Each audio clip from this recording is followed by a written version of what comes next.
Cultfigga TV. Revolutionary salute. Revolutionary salute. Like, share, subscribe. Welcome to the House of Revolution. You know I'm your humble host, the Yao-Me of Revolution. And we got to get into Cultfigga, looking deeper into the betrayals of our people. Before we get into that, the Boule. Before we get into that, be sure to wipe your feet. That means hit the like button. You in the House of Revolution. Like, share, subscribe, support the platform, y'all. Salute to our brother at UBTV for this very dynamic series that we still pushing. Roll up that good dinner, man. It's in the air. Let's get into the content. Salute, soldier. This series is dedicated to Brother Steve Coakley. Only Steve Going back Coakley. into the Army's Black Spy Network. Now you walk in, two more people. You walk in Joel Spingard and W.B. Du Bois. Just walk them right into this picture here. And Du Bois takes his autobiography and dedicates it to Joel Spingard. Look in the first page. We talked about it last night. But then Joel Spingard gets revealed to have been a spy for military intelligence, which means that Du Bois must have been, like the others were, a spy.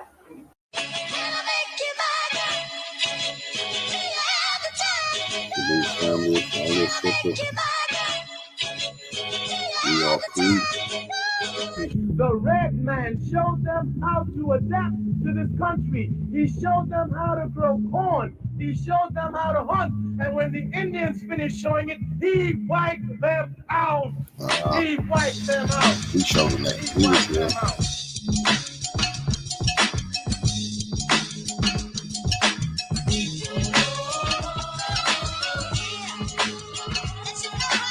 Salute, soldier.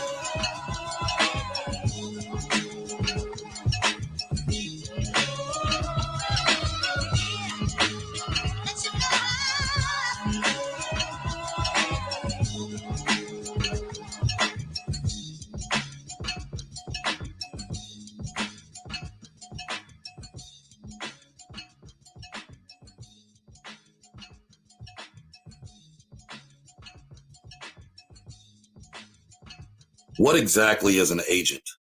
The simple definition is a person who acts on behalf of another person or group. Are the leaders who claim to be doing work on behalf of the community being honest when they say they are working for that community?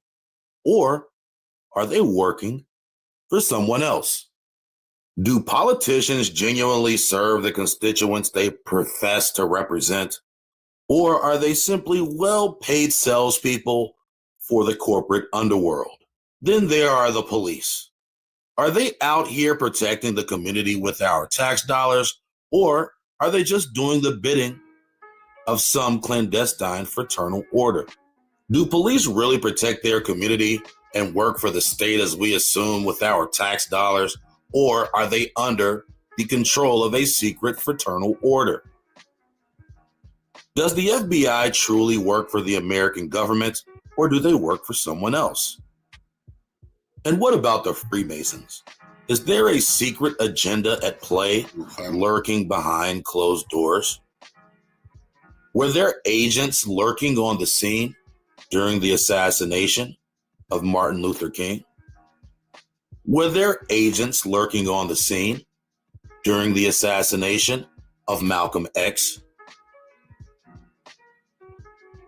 When most people think of an agent, it's a police officer, possibly an FBI agent, or maybe even a CIA agent.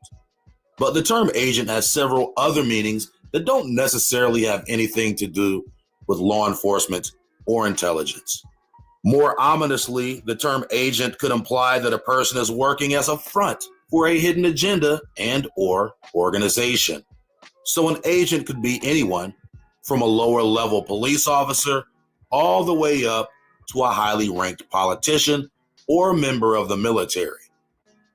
Usually the agent in the police landscape will be working undercover, pretending to be a regular citizen or part of a criminal enterprise for the purpose of providing information. Their jurisdiction is more localized within cities and counties. In a similar fashion, the FBI uses criminal informants as well as other methods and types of agents in order to get information about a certain subject or case. However, the FBI jurisdiction is national, crosses state lines, and is far wider ranging, including working internationally if necessary on cases that require cross-border investigations.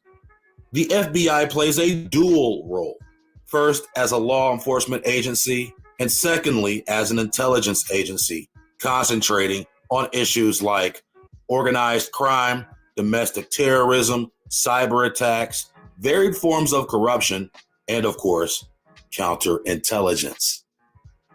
CIA agents work in a more international capacity. Although they are still included in national intelligence, their jurisdiction is supposed to be outside U.S. borders. Their concentration is in sabotage and espionage, all for the supposed purpose of national security. In contrast to the state pigs and the federal pigs, the CIA pigs are characterized as exclusively an international agency that is presumed to operate strictly in intelligence rather than law enforcement. According to some law, the CIA is not legally allowed to collect information on U.S. citizens, and yet we all know they have a proven history of spying on American citizens. The CIA operates in a more secretive capacity than the FBI. The CIA manages covert operations around the world rather than the FBI, who works in a more public and national capacity. According to their spokespeople, both the FBI and the CIA share intelligence with one another. Mostly, whatever that means. The CIA is responsible for initiating missions to overthrow foreign governments, like in Cuba during the 1961 Bay of Pigs fiasco.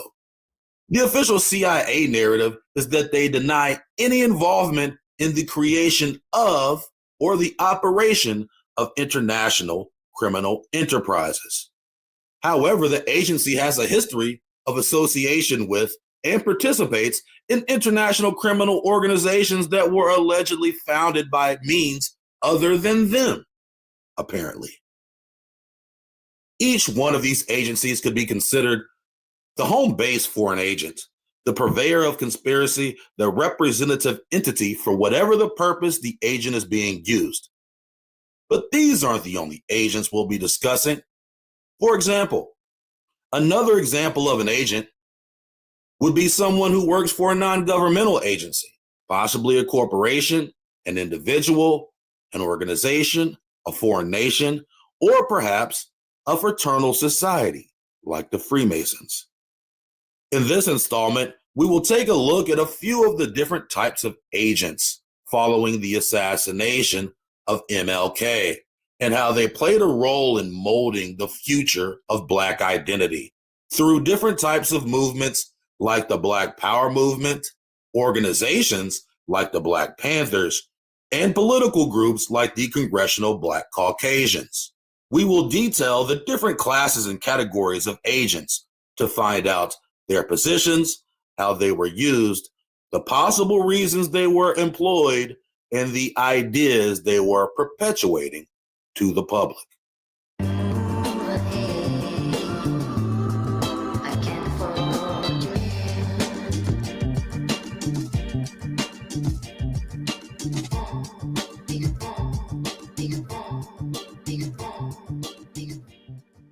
In the last few episodes, we chronologically traveled through the different eras of American Negro history, beginning in the years following the Civil War from the 1860s to the early 1920s.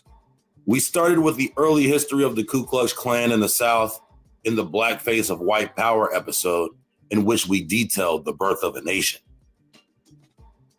In the Whiteface of Black Power episode, we explored the formative years of the early Harlem Renaissance of the 1920s, the New Negro movement of the late 20s and 30s, and the influences who sparked the popularity of the new Black homosexual movement.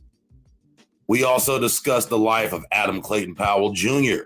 and his emergence as a so-called Black civil rights leader.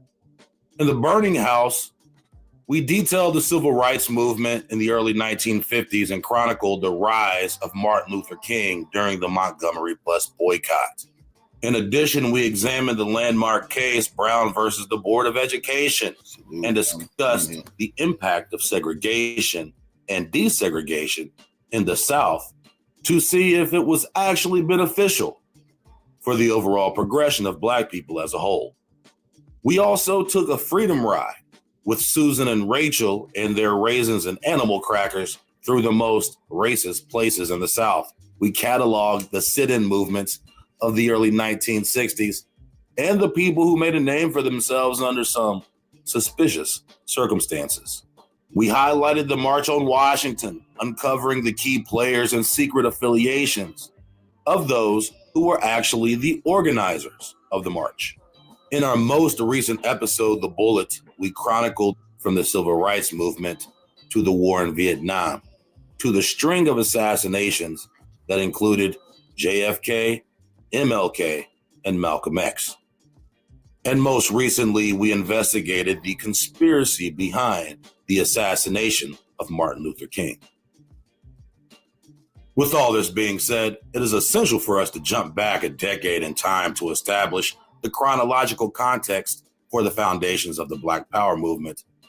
Not much different from how Malcolm X and Martin Luther King's movement was surrounded by agents.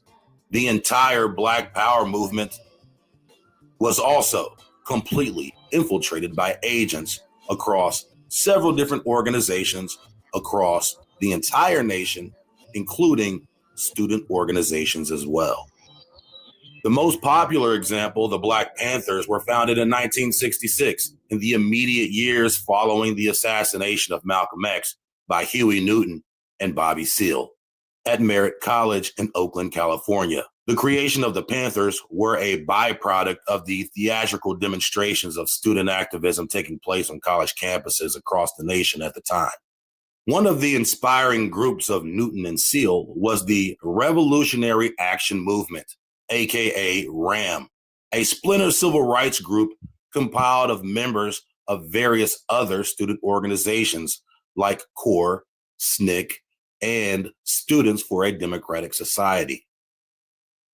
The early members of RAM were heavily inspired by socialism and by Marxist, Leninist philosophical ideologies, which had evolved from older established groups like the Intercollegiate Socialist Society. It's important to note that a principal financier of the Intercollegiate Socialist Society was a founding member of the NAACP, William English Walling. This is important because the same pool of money that financed the NAACP also financed the Revolutionary Action Movement. Quote Charlton's Web, Revolutionary Action Movement was a Marxist, Leninist, Black nationalist organization that was active from 1962 to 1968. It was the first group to apply the philosophy of Maoism to the conditions of Black people in the United States and informed the revolutionary politics of the Black Power movement. RAM was the only secular political organization that Malcolm X joined prior to 1964. The group's political formation deeply influenced the politics of Huey Newton, Bobby Seale, and many other intellectual Black Panther Party founders and members. Continuing Charlton's Web, on multiple occasions, FBI Director J. Edgar Hoover condemned RAM, describing the organization as a militant Black nationalist hate group. During its existence, RAM was the target of denigration from a wide range of critics, including Martin Luther King. The purpose of this new counterintelligence endeavor is to expose, disrupt, discredit, and or otherwise neutralize activities of Black nationalist hate-type organizations and groupings, their leadership, spokesperson, membership, and supporters, and to counter their propensity for violence and civil disorder. Intensified action under this program should be afforded to the activities of the Revolutionary Action Movement. Particular emphasis should be given to extremists such as Stokely Carmichael, H. Rap Brown, Elijah Muhammad, and Maxwell Stanford. J. Edgar Hoover, August 25th, 1967. As exemplified by police repression of RAM in Philadelphia in the summer of 1967, the FBI and their COINTELPRO program targeted RAM for political destruction. However, RAM was just one of many civil rights or black nationalist groups targeted because of their politics. Tactics used to suppress RAM were also used to suppress and target Student Nonviolent Coordinating Committee, SNCC, Southern Christian Leadership Conference, SCLC, Congress of Racial Equality, CORE, the Black Panther Party, the Nation of Islam, the National Welfare Rights Organization, Dodge Revolutionary Union Movement, Republic of New Africa, Congress of African People, Black student unions at universities across the U.S., and Black churches and community organizations. Following an expose on RAM in Life magazine, Max Stanford and 16 other RAM members were arrested on conspiracy charges for allegedly plotting to assassinate the NAACP's Roy Wilkins and the Urban League's Whitney Young. Stanford went underground to avoid arrest and indictment, but the rest of the Queen's 17, as they were called, went to trial and had to pay a $200,000 bail bond. In this context of government repression, RAM transformed itself into the Black Liberation Army and by 1969 had practically dissolved. Many of its members went back to their communities and joined other civil rights groups to continue pushing their ideology of Black internationalism and armed self-defense. According to founding member Max Stanford, Malcolm X was a spokesperson and member of the organization prior to 1964. So although the Revolutionary Action Movement was inspired by Marxist-Leninist student groups, Max Stanford himself was inspired by Robert Williams. Robert Williams is best known as a gun ownership and self-defense advocate for Blacks. Born in Monroe, North Carolina, he eventually moved to Detroit during the Great Migration. And later, he was drafted into a segregated Marine Corps. After the Marines, Williams moved back to North Carolina and became the president of the Monroe chapter of the NAACP.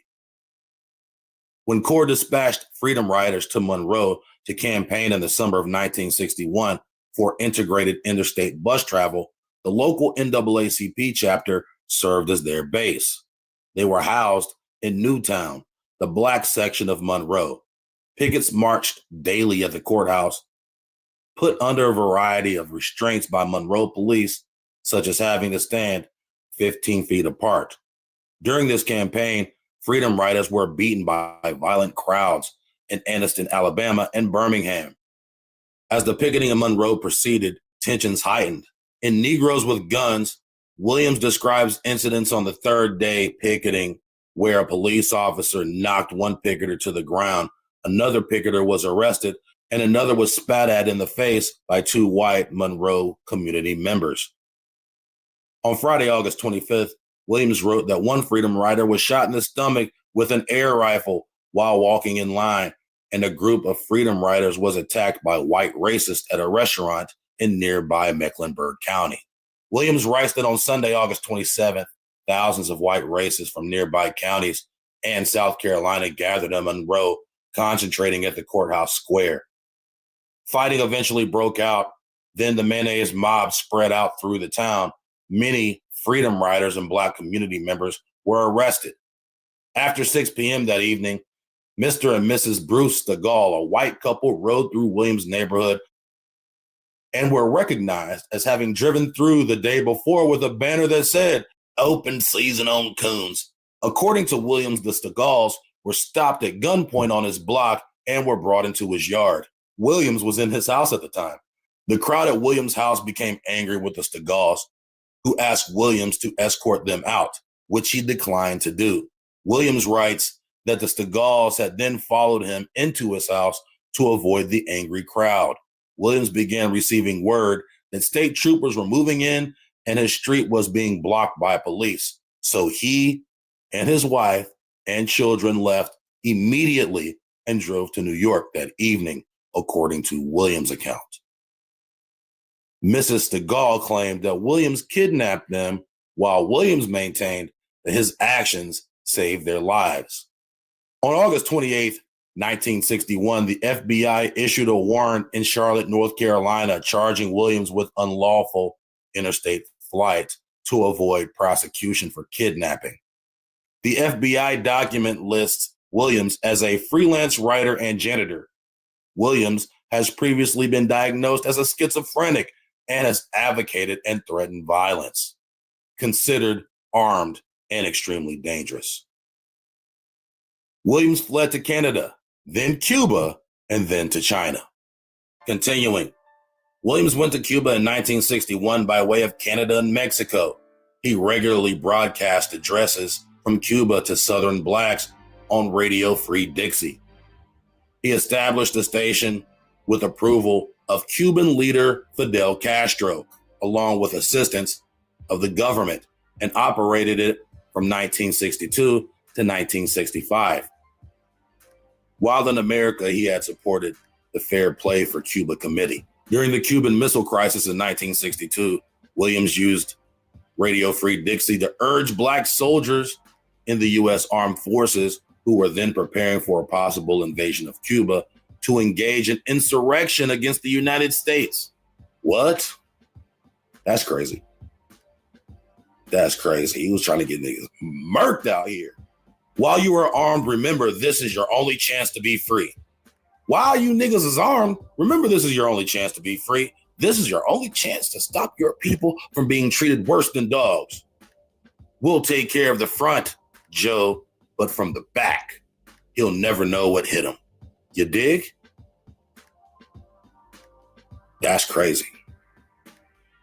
Maybe this nigga is a schizophrenic. Williams also published a paper, The Crusader. In 1962, he wrote his book, Negroes with Guns. It had a significant influence on Huey P. Newton, the founder of the Black Panthers.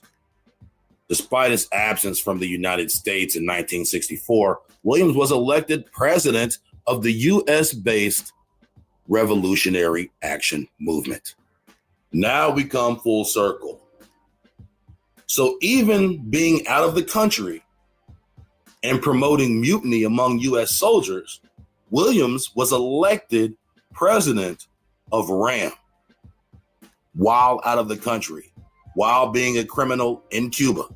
During his time in Cuba, Williams increased his efforts to obtain international support and publicity for the concept of African-American armed self-defense.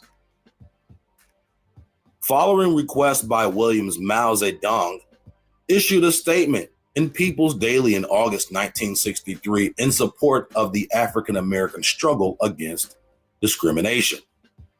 So he went to Cuba, teamed up with Castro, and then sent requests to Mao Zedong, the Chinese communist leader. On August 10th, China's ambassador to Cuba invited Williams to the Chinese embassy to be presented with a copy of Mao's statement. Later that month, People's Daily published a statement by Williams in which Williams stated that the dignity required self-defense and self-defense required a willingness to counterattack. From communist China, Williams is advocating that American blacks cause a massive insurrection in America. In 1965, Williams traveled to Hanoi, the capital of North Vietnam.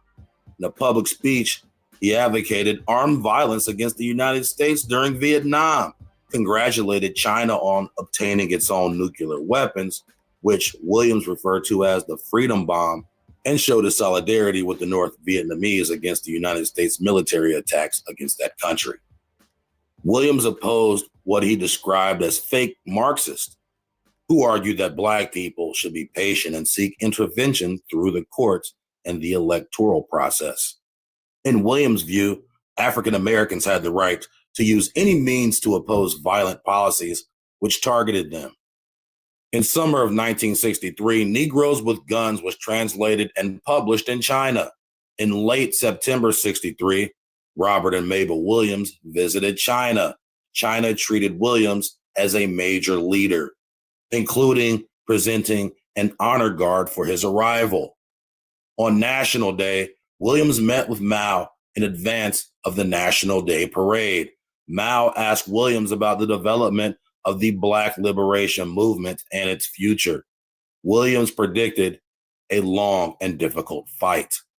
Mao responded that Williams could be patient because of his age, and that a revolutionary program must be planned and sustained because its goal is to change society permanently. After National Day, the Williamses toured China. Williams described China as the last hope for African Americans, contending that without China, there can be no Black struggle in America. In a speech at a demonstration against United States imperialism in 1966, Williams praised what he described as the militant friendship between the Chinese and the revolutionary American people. It seems that for all intents and purposes, Robert Williams was a communist agent. The question being, who was really behind his influence? Was he propped by the media, or was he funded by some secret organization? In March 1968, a group of several hundred African American leaders met in Detroit and declared the Republic of New Africa, electing Williams as the president of its provisional government. So this is another revolutionary organization by which he was elected as the president. An RNA delegation, including RNA Vice President Gaidi Obadele and Information Minister Amari Obadele, traveled to China in June 1968 and met with Williams. Williams accepted the presidency and proposed diplomatic initiatives for the RNA. This nigga getting elected from China, son. So he gets elected as president of RAM from Cuba, then gets elected as president of the Republic of New Africa from China. By the way, Williams claims Yoruba ancestry, but that is yet to be proven. And it was most likely the RNA niggas who fabricated his supposed African ancestry. Continuing, in 1969, Williams returned to the United States to fight the legal charges against him in North Carolina. Williams' wife, Mabel Williams, returned first in September. Williams returned via London, England, reaching Detroit in 1969. Once again, you can tell if a person is affiliated by how they move, from Cuba to China to Vietnam, and at some point, London, back to Detroit. Williams had chosen to return via Detroit because he could obtain political and financial support from the Republic of New Africa there, because he had greater faith in the Michigan courts than elsewhere in the United States. Federal agents immediately arrested him, and he was released on bail. Williams resigned from his position as the president of the Republic of New Africa and focused on his legal case disseminating information about China. Disseminating information about China? What do you mean? So was he an agent for the United States collecting information against China? Or was it the other way around? Did he pose as a communist to get support from Chinese people only to get intelligence on the Chinese people for the Americans? Williams was extradited from Michigan to North Carolina in December 1975. The historian Gwendolyn Mildo Hall, a communist, chaired his defense committee, and a broad range of left-wing activists arrived to support him. Noted attorney William Kunstlicker, also a communist, represented Williams in court. North Carolina prosecutors dismissed the charges against Williams on January 16, 1976, stating that its major witness was too weak to appear in court. End quote, Charlton's Web. So they did all that for nothing. He went through all that to get charges dismissed. Was he funded by communists to radicalize American blacks? Or was he given leadership within American blacks as a communist to then go and gather intelligence against the communists? Was he a single agent? Was he a double agent? These are all valid questions.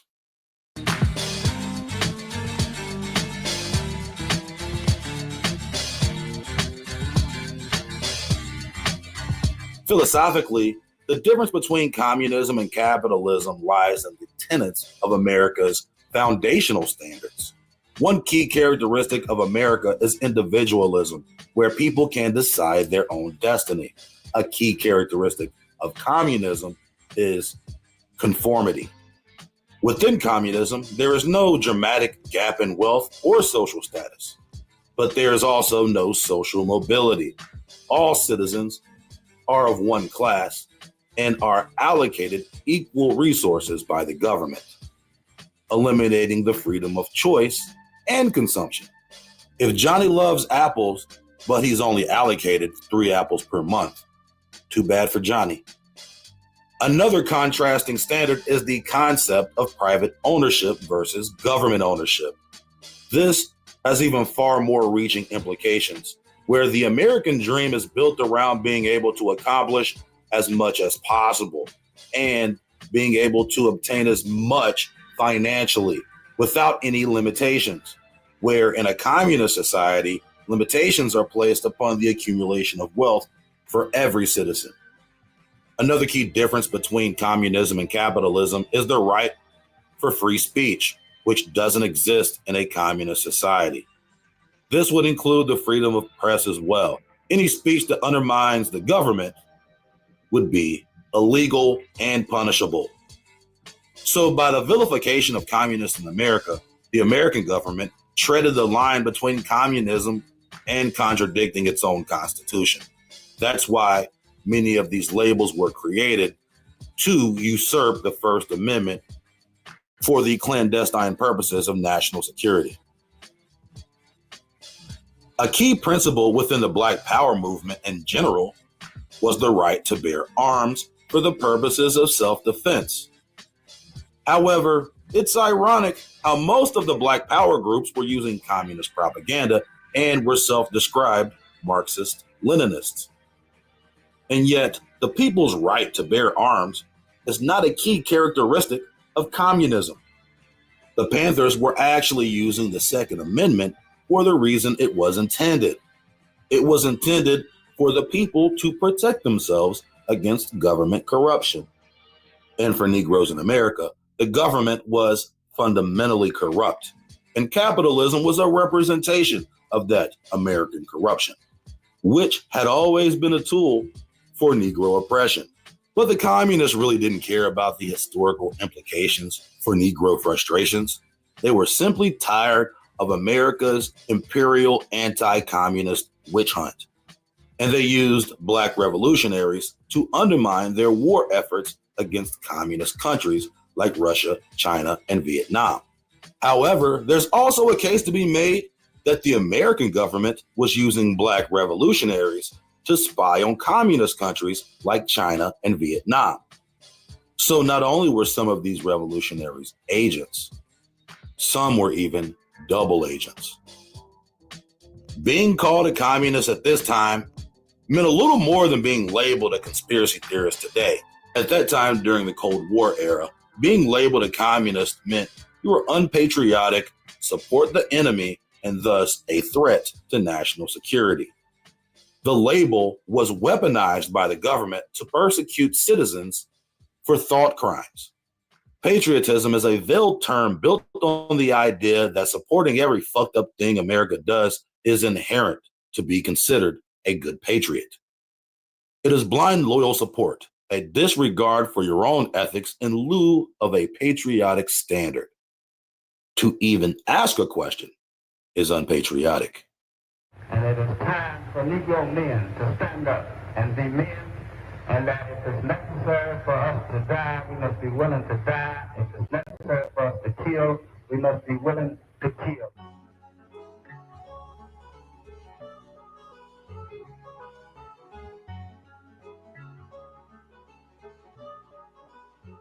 In the civil rights world of Negro philosophy, there are two dynamics at play. A Hegelian dialectic, if you will. You have two factions of Negroes. On one end of the spectrum, you have the black militant nationalist. And on the other end, you have the conformist, political, Boule type Negro. The congressional black Caucasians would be on the Boule end of the spectrum. Each of its founding members were elected to membership in Congress in the Democratic Party. After the redrawing of district lines in the late 60s, several additional blacks were voted into Congress representing new districts. This was a new political group of highly accomplished Negro intelligentsia, founded as the successor of the 1969 Democratic Select Committee. The Congressional Black Caucus was found in 1971. This group is the Negro political and liberal line holder working exclusively for the Democratic Party. Of the 13 founding members, 5 were Prince Hall Freemasons. And those political porch monkeys who are not Freemasons were at the very least top-tier Boule class Negroes.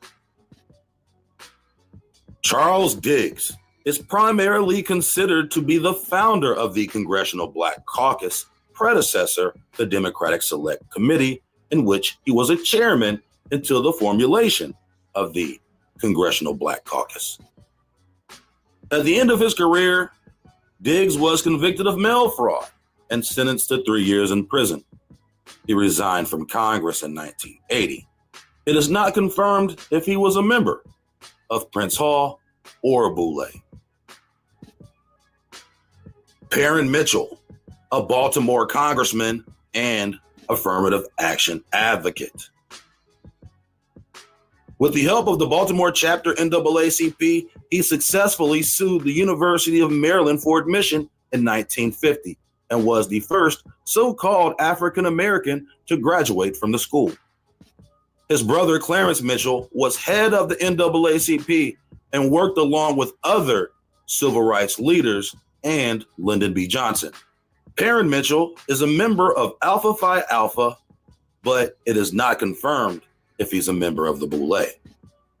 In this picture, Mitchell is seen with Kwesi Mfume and Elijah Cummings, both members of the Congressional Black Caucus, both Prince Hall Freemasons, and both members of the Boule. Kwesi Mfume was born Frizzell Gerard Tate. Frizzell Gerard Tate? This nigga named Frizzell? Hold on. This nigga look like a nigga who would be named Frizzell. This nigga actually looks like Frizzell. He should go back to Frizzell. These niggas and these African names. I blame Karenga for this shit. My name is Kwesi Mfume. Nigga, your name is Frizzell, nigga. So you mean to tell me that Mfume ain't your real name? So you better tell me Mtume don't exist either. What about Mtume? Them niggas better not be made up. Man, let me find out. I thought this nigga was African. This nigga is from Baltimore. Frizzell Tate, nigga. We used to call this nigga Frizzle. Because his hair was nappy as hell. We used to call this nigga Frizzle. Nigga talking about Mfume. We've all been deceived. Turns out this nigga has changed his name several times. I guess one for each allegation he caught while head of the NAACP. Augustus Hawkins was a congressman from California. Hawkins, however, was born in Louisiana and moved to Los Angeles when he was young. He spent over a 50-year political career in California without ever losing an election. He was once regarded as the only political representative for Los Angeles Negroes. According to multiple sources, Augustus Hawkins was a Prince Hall Freemason, but there is no evidence that I could find that he was a member of Sigma Pi Phi. There is also no evidence that he was black, although he claimed to be. Louis Stokes, a Cleveland native, was an original member of the Democratic Select Committee, the predecessor of the CBC, Congressional Black Caucus. He served in the Army in 1943. Afterwards, with the aid of the GI Bill, he attended college and earned a law degree from Cleveland State University. His brother Carl was elected mayor of Cleveland in 1967, making him one of the first black elected mayors of a large U.S. city. Now that's blacknificence, my brother. Louis Stokes, during the Cold War era, was on the House Intelligence Committee. In the 1970s, he was the chairman on the House Select Committee on Assassinations and was charged with investigating the murders of John F. Kennedy and Martin Luther King. Some say Stokes was instrumental in perpetuating a massive government cover-up and conspiracy involving both assassinations. Although there is no evidence that they are members of Sigma Pi Phi, Louis and Carl Stokes are both members of Prince Hall Freemasonry. When the Boule starts off, you actually got the second generation of college-educated men. So on your second turn, the white man guarantees that crowd one and crowd two, perpetual leadership. Because in here it says that if you agreed to be a part of this, you could at least have leadership for 40 years. Why they pick 40, I don't know. Born and raised in Detroit, John Conyers was a congressman from the state of Michigan who served over 50 years and was one of the longest serving members in the history of Congress, winning re-election over 25 times. However, he did fail in his campaign to run for mayor of Detroit to Coleman Young, who was once described as one of the worst mayors in American history, but also one of the most influential by bringing new life into downtown Detroit. Young once received the Spingarn Medal from the NAACP, the award named after Joel Spingarn, the Jew who fired W.E.B. Du Bois from the NAACP. Young also received the Adam Clayton Powell Jr. Award from the Congressional Black Caucus in 1982. However, the Detroit mayor faced allegations of embezzlement and corruption for years. But luckily for him, the only ones who went down were his friends. But some say these allegations ain't nothing but lies perpetuated by the dirty pigs. Young retired before Conyers' second bid to become mayor of Detroit in 1993, in which he lost to Dennis Archer. Both Detroit mayors, Young and Archer, were Prince Hall Freemasons, in addition to John Conyers. At the end of his career, Conyers had caught several cases of the allegations and faced multiple accusations from different women alleging a long history of sexual harassment against subordinates. In the end, he was forced to resign from Congress. Be all this as it may, John Conyers was a trailblazer, becoming the first congressman to get Me Too'd out of office at the ripe age of 88 years old. He was nothing short of Black splendor at its finest. Another Aristocoon, Charles Rangel, was born in Harlem and fought in the Korean War, where he was wounded and awarded a Purple Heart and a Bronze Star. Taking advantage of the GI Bill, he graduated from New York University in 1957 and obtained a law degree from St. John's University. He defeated Adam Clayton Powell Jr. before he was elected to the House of Representatives for the 19th District of New York. Rangel was a champion for Israel and urged blacks to support Jews. Rangel had a 45-year political career that was at many times blanketed in controversy. He was caught with his hand in the cookie jar several times. Yep. Charles Rangel was the chair of the Select Committee on Narcotics during the Reagan years and helped introduce mandatory minimums for crack cocaine and even marijuana. Because of his contributions, the racial disparity of the prison system dramatically tilted black, and the federal prison population of blacks skyrocketed by over 500%. Rangel also initiated the Upper Manhattan Empowerment Zone in Harlem, which was an effort to revitalize Harlem with resources for culture, the arts, and provide local residents with employment and retail options. However, the project has been criticized because it only benefits you know who. And the people for which the project was supposedly intended are being pushed out of the community. Proponents of the project say that it has brought millions of dollars into Harlem. A habitual cookie jar lid stepper, Charlie's high-stake games of Negro credit, quid pro quo, were starting to catch up with him. And being the only spade in the hand, his books were set. Old Chuck eventually ended up taking the heat for several cookie jar-related violations. After a hearing by the House Ethics Committee, he was formally rebuked on the floor and censored. The censor allowed him to keep his dignity.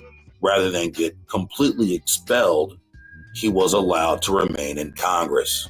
Charles Rangel was a Prince Hall Freemason and a member of the Boule.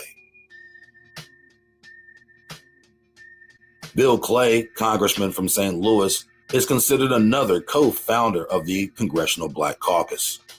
Clay spent over 30 years in Congress.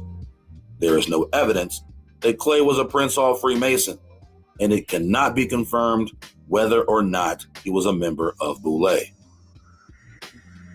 no matter what AI says.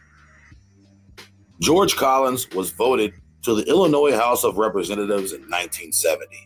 In 1972, he was killed in a mysterious plane crash in Chicago. The plane crash of United Airlines Flight 553 has been shrouded in conspiracy. The crash killed 40 of the 55 passengers aboard and 2 people on the ground. Not only was Congressman Collins killed, a CBS News correspondent, Michelle Clark, was also killed. But the conspiracy largely surrounds the fact that Dorothy Hunt, wife of Watergate conspirator Everett Howard Hunt, was also killed in the crash.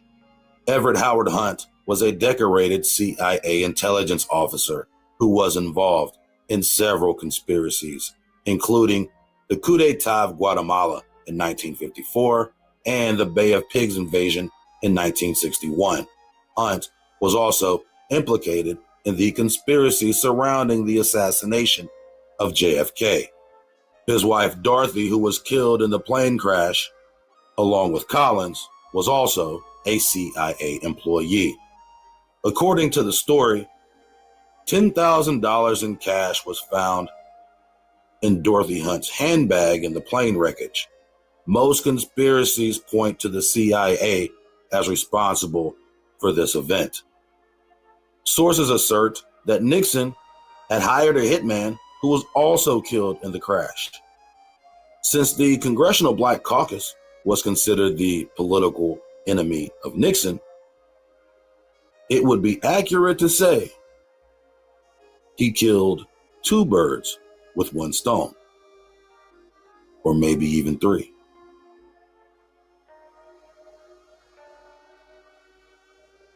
Ron Dellums a congressman from California's 9th congressional district that included Oakland, in which he was later elected mayor. Dellums was a champion for South Africa and the anti-apartheid movement.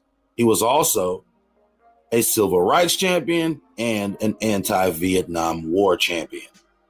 He was labeled a communist early in his career due to some communications with Fidel Castro, but those allegations didn't stick to him later in his career.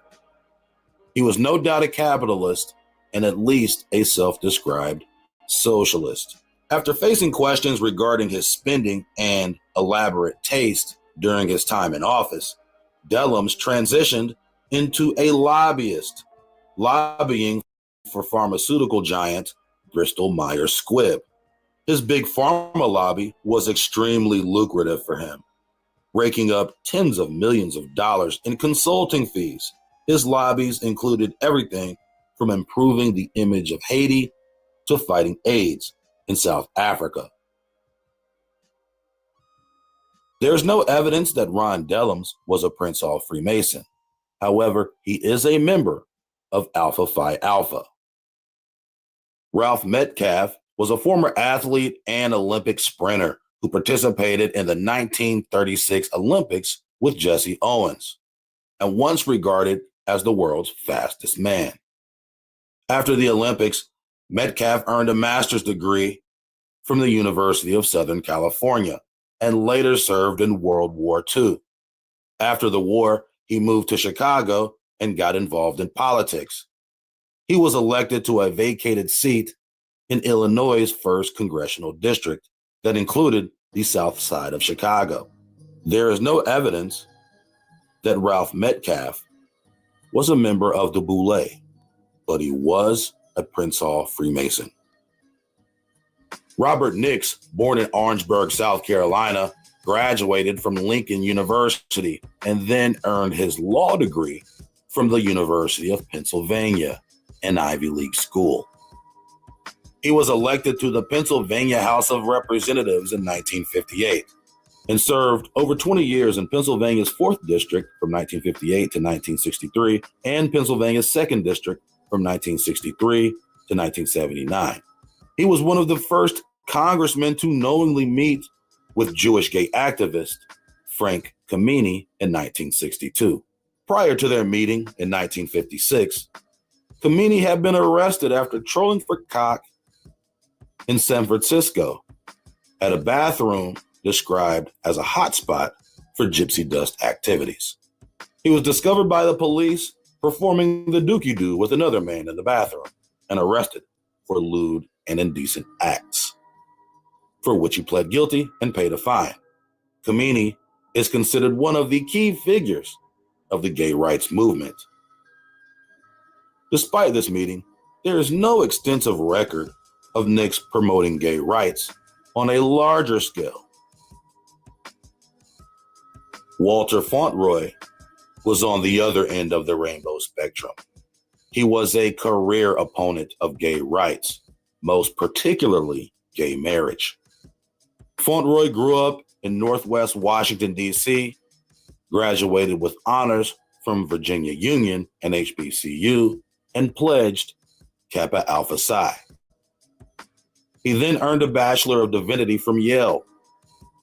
He would later play a significant role in the SCLC, already having become friends with MLK from his earlier Virginia Union days. He was one of the organizers of the 1963 March on Washington, and in his later days became a lobbyist, mostly lobbying on behalf of South Africa. For a few years in 2012, Fauntleroy was on the run from the law, hiding in the United Arab Emirates after writing a fraudulent check. He returned in 2016 and was arrested and ordered to pay back $20,000 by a PG County judge. He paid the money back and the charges were dismissed. Damn, nigga, you worse than Malika Andrews. You's a self-hating coon. Damn, nigga. That's why we. And the lone woman, taking over. Shirley Chisholm. It's the end of these Boule. We put in them every city. They're not running shit, no city halls or nothing. Getting rid of them. Chisholm was born in Brooklyn to Barbadian and Guyanese immigrants. Just talking about it. She spent a few years living in Barbados with her grandmother as a child, but after moving back to Brooklyn, she attended girls' high school and graduated with honors, then attended Brooklyn College. At Brooklyn College, she became member of Delta Sigma Theta Sorority Incorporated. Scooby, Scooby Dooby. What's the sound they make? I'm a pretentious bitch. After the district lines were drawn to focus on Bed-Stuy in 1968, Chisholm became the first African-American woman to be elected to Congress. However, when given a position on the House Agriculture Committee, Chisholm wasn't pleased because she felt that the position on the Agricultural Committee was irrelevant to her Brooklyn constituents. But after confiding in Rabbi Menachem Schneerson, he convinced her to use her position on the committee to create deal with all the land. That's women, infants, and children, a food stamp program under the idea that poor babies would now have food. In 1971, she supported the Comprehensive Child Development Bill, but the bill was criticized for promoting massive welfare spending and undermining the institution of family. Chisholm, a self-avowed feminist, held positions on the National Political Women's Caucus. She worked closely with Jewish CIA propagandist Gloria Steinem, Jewish feminist Bella Savitsky, and Jewish feminist Betty Friedan. In 1972, Shirley ran for president. Although she never really stood a chance, she did receive over 400,000 popular votes in the primaries. Chisholm is lauded with being the first Black candidate to seek a major party nomination.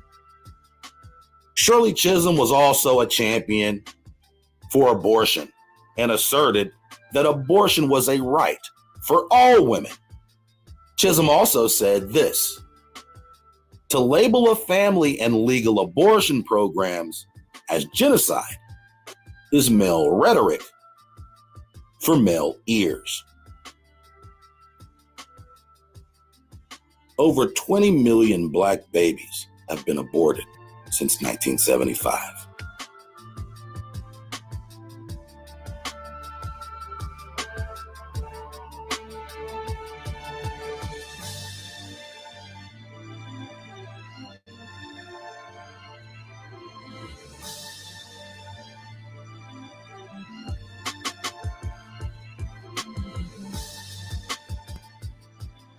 In this case, there is no need for the CBC to be infiltrated by the FBI because essentially they are agents for the government.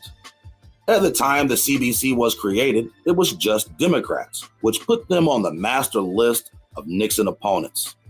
The group began in 1973 with only 13 members, but as of today, there are over 50 members of the Congressional Black Caucus. The politicians and the revolutionaries are opposite factions, but they are both being orchestrated by the same secret hand. The same money that funds the revolutionary comes from the same pot that funds organizations like the NAACP. And with all this, the FBI does what it normally does in situations of Black leadership. It attempts to destroy the organization from within, using informants, agents, and provocateurs to cause strife within the organization. There is no better example of this than the Black Panthers. The Black Panthers were so flooded with agents that it's almost impossible to know who was an agent and who wasn't.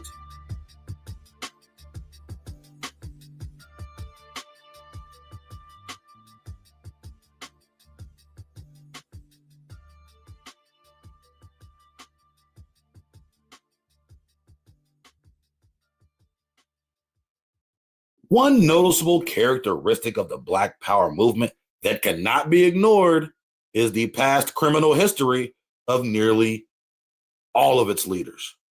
It's almost like a criminal rap sheet was a prerequisite in order to become a revolutionary. Another peculiar feature about the Black Power leaders was their sudden rise to fame, status, and popularity. Sometimes within a year of being released from prison, in several cases, being released early for various crimes. Did the FBI use prison inmates to recruit street agents for their COINTELPRO operations? Were some of these leaders in reality counterintelligence agents? Well, we know that's a rhetorical question. How many of these leaders were recruited in prison, financed by certain hidden puppeteers, and then used their new money to elevate their street status in order to establish themselves as community leaders? Hey, let's go revitalize the community. Good thing I got all this money that nobody knows where it came from.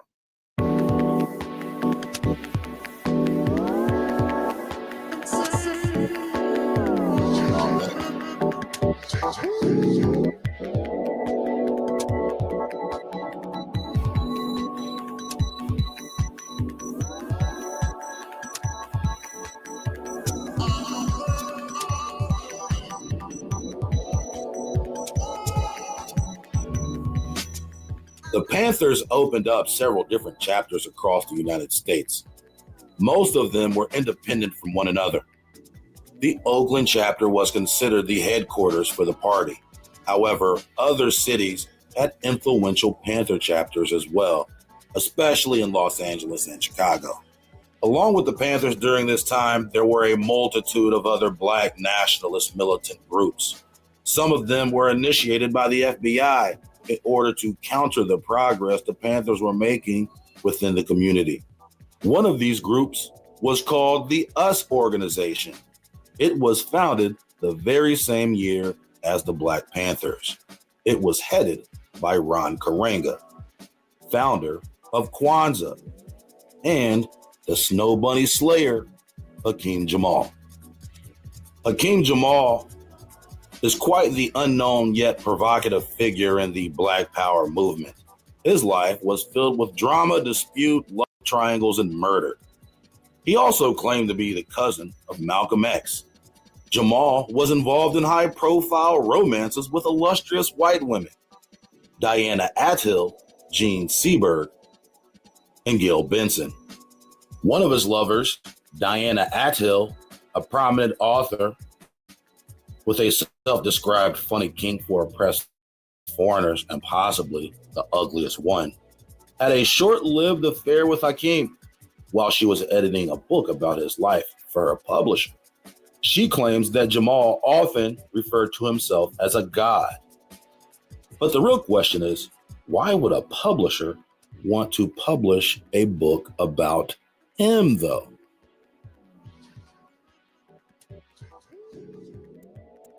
Jean Seberg was another snow bunny involved in a romantic relationship with Hakeem Jamal. She is considered an icon of the French New Wave as a result of her performance in the 1960 film Breathless. They actually made a movie about her life with Anthony Mackie playing Hakeem Jamal. Quote Charlton's Web, as part of its extended campaign to smear and discredit Black liberation and anti-war groups, which began in 1968, the FBI became aware of several gifts Seberg had made to the Black Panther Party, totaling an estimated $10,500 in contributions. These were noted amongst a list of other celebrities in FBI internal documents, later declassified and released to the public under FOIA requests.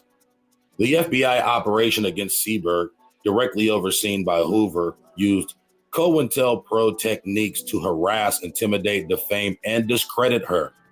The FBI's stated goal was an unspecified neutralization of Seberg with a subsidiary objective to cause her embarrassment and serve to cheapen her image with the public, while taking the usual precautions to avoid identification of the Bureau. The FBI strategy and modalities can be found in its inter-office memos. So they play the same game with the white girl. It's amazing, though, all of the surveillance is so well documented. Like, we don't have to dig for this. They just put it up here. In 1970, the FBI created a false story from a San Francisco-based informant that the child Seberg was carrying was not fathered by her ex-husband, Romaine Gary, as initially claimed, but by Raymond Hewitt, a member of the Black Panther Party. I want to stop here. Raymond Hewitt is supposedly the father of Elaine Brown's child, apparently. Although we know Elaine Brown got around. Matter of fact, the I Get Around was probably about Elaine Brown. Continuing, the story was reported by gossip columnist Joyce Haber of the Los Angeles Times as a blind item. It was also printed by Newsweek magazine, in which Seberg was directly named. Seberg went into premature labor in August 1970, gave birth to a 4-pound baby girl. The child died 2 days later. Seberg held a funeral in her hometown with an open casket that allowed reporters to see the infant's white skin to disprove the rumors, though she later acknowledged that a Mexican student revolutionary, Carlos Navarra, was the actual father. Holy crap. She initially claimed that it was her husband's baby. The Los Angeles Times said it was Raymond Hewitt, a Black Panther member, and yet it was a Mexican student revolutionary, Carlos Navarra. So somebody else is getting around too. Seberg and Gary later sued Newsweek for libel and defamation, asking for $200,000 in damages. She contended that she had become so upset after reading the story that she went into premature labor, which resulted in the death of her daughter. A Paris court ordered Newsweek to pay the couple $10,800 in damages, and it ordered Newsweek to print the judgment in its publication and 8 other newspapers. Also to note that the Black Panther who was supposedly fathering her child was not Hakeem Jamal, although they were rumored to have a sexual relationship. And an entire movie is based off their sexual relationship. But hold on, Raymond, the Mexican, and your ex-husband? Like, dang, I know I get around. I know you get around. I know Elaine getting around. Dang, everybody getting around. I guess, you know what they say about the 60s? Live free, my nigga. This was before, I guess it was before a lot of the diseases, maybe. I don't know. The Seberg investigation went far beyond the publication of defamatory articles. According to friends interviewed after her death, she experienced years of aggressive in-person surveillance amounting to constant stalking, as well as burglaries and other means of intimidation. FBI files show that she was wiretapped, and in 1980, the Los Angeles Times published logs of her Swiss wiretapped phone calls. U.S. surveillance deployed while she was residing in France and while traveling in Switzerland and Italy. The FBI files revealed that the agency contacted the FBI legal attaches in the U.S. embassies in Paris and Rome and provided files on Seberg to the CIA, Secret Service, and military intelligence to assist in monitoring Seberg while she was abroad. They probably were trying to get videos of her having sex with men. They were probably trying to listen into all of her phone conversations, and they probably felt some type of way when it came out that she was fucking a Black Panther, especially if she's a lily white superstar that probably these men in high positions lusted after.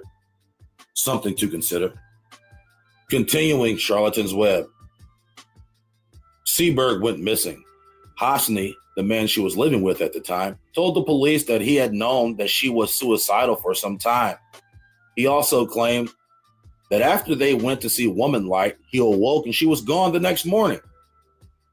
He claimed that she had attempted suicide in July 1979 by jumping in front of a Paris subway train.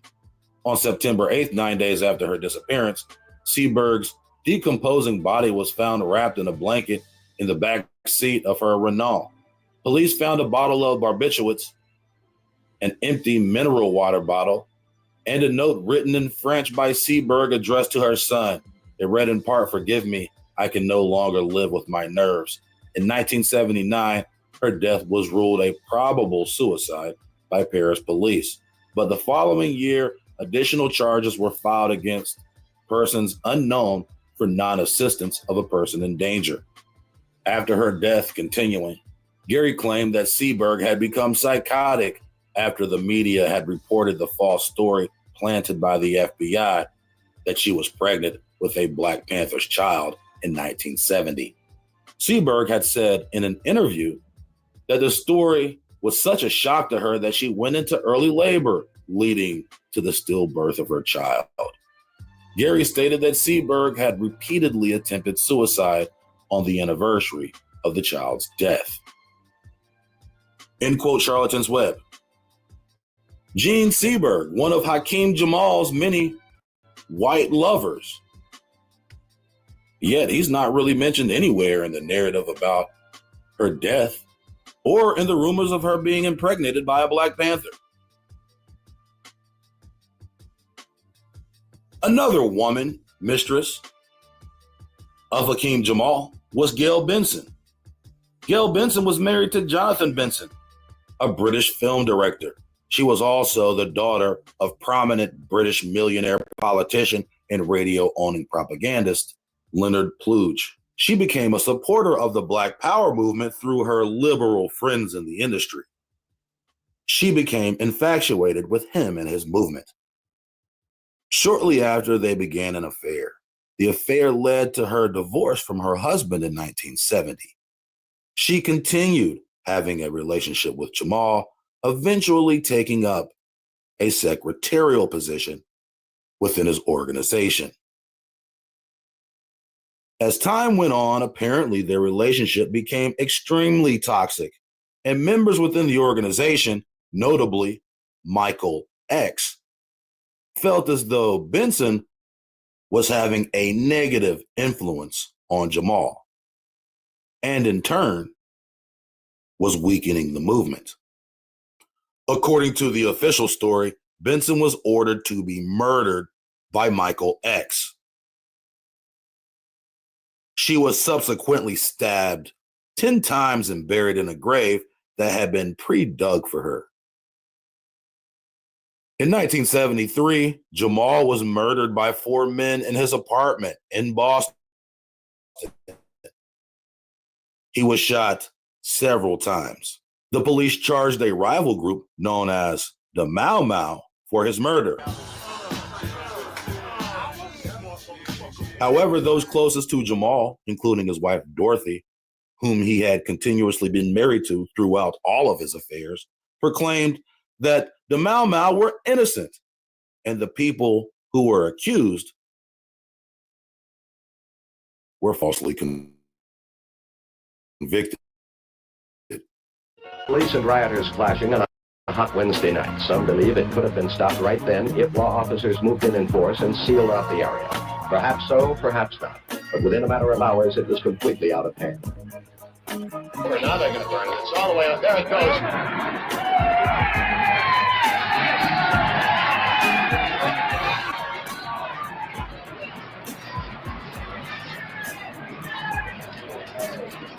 Charlatan's Web quote, "The Watts riots broke out when Karanga was a year into his doctoral studies. The Black Congress was formed as a community rebuilding organization in the aftermath." A community rebuilding organization. That's also a common theme of these movements. It's a very generic term for outside infiltration. Within the BC, a discussion group centered on Black nationalist ideas called the Circle of Seven was formed, which included Hakeem Jamal, cousin of Malcolm X, and Karanga. The group published Us magazine, meaning us Black people, and in 1966 formed an organization called Us. The organization joined in several community revival programs and was featured in press reports. Karanga cited Malcolm X's Afro-American Unity program as an influence on Us organization's work. Cultfigga soon diverged from Malcolm X's idea on black nationalism and took us in a direction more focused on promoting African culture. Jamal and other adherents to Malcolm X's ideas left the group. Well, that didn't take long. While Cultfigga wished to root Black Americans in African culture. Kwanzaa, my brother. The African Christmas, brother. We're going to light some candles, brother.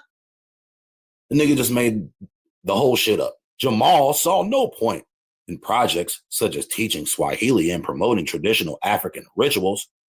He left us to establish the Malcolm X Foundation based in Compton, California.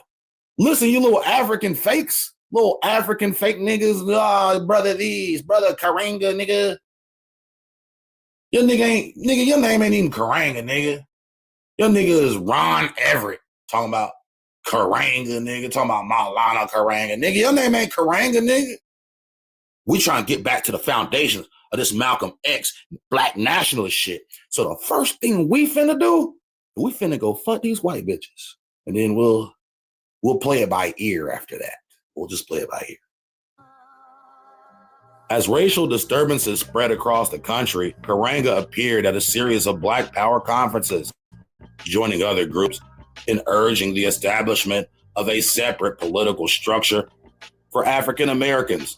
The U.S. developed a youth component with paramilitary aspects called Simba Wachanga, which advocated and practiced community self-defense and service to the masses. So now they biting the Black Panthers idea. Now they say, you know what, nigga, we got guns too. Listen, man, we advocating for community self-defense too, my nigga, and we paramilitary. Plus our name is Simba Wachanga, nigga. What you thought, boy? In 1966, Cultfigga founded the newspaper Harambe. Harambe! Harambe! Harambe! Harambe! Harambe! Which started as a newsletter for us and eventually became the newspaper for the Los Angeles Black Congress, an umbrella organization for several groups. During the late 60s, the US organization became bitter rivals with the Black Panther Party over their differing views on Black nationalism. Oh, our views are different. We finna kill each other because we got different ideas, my nigga. Our views are different, so fuck you, you gotta die. Now we talking about revolution, man. If you talking about voting, nigga, we killing you. We gotta kill you before we start killing these crackers.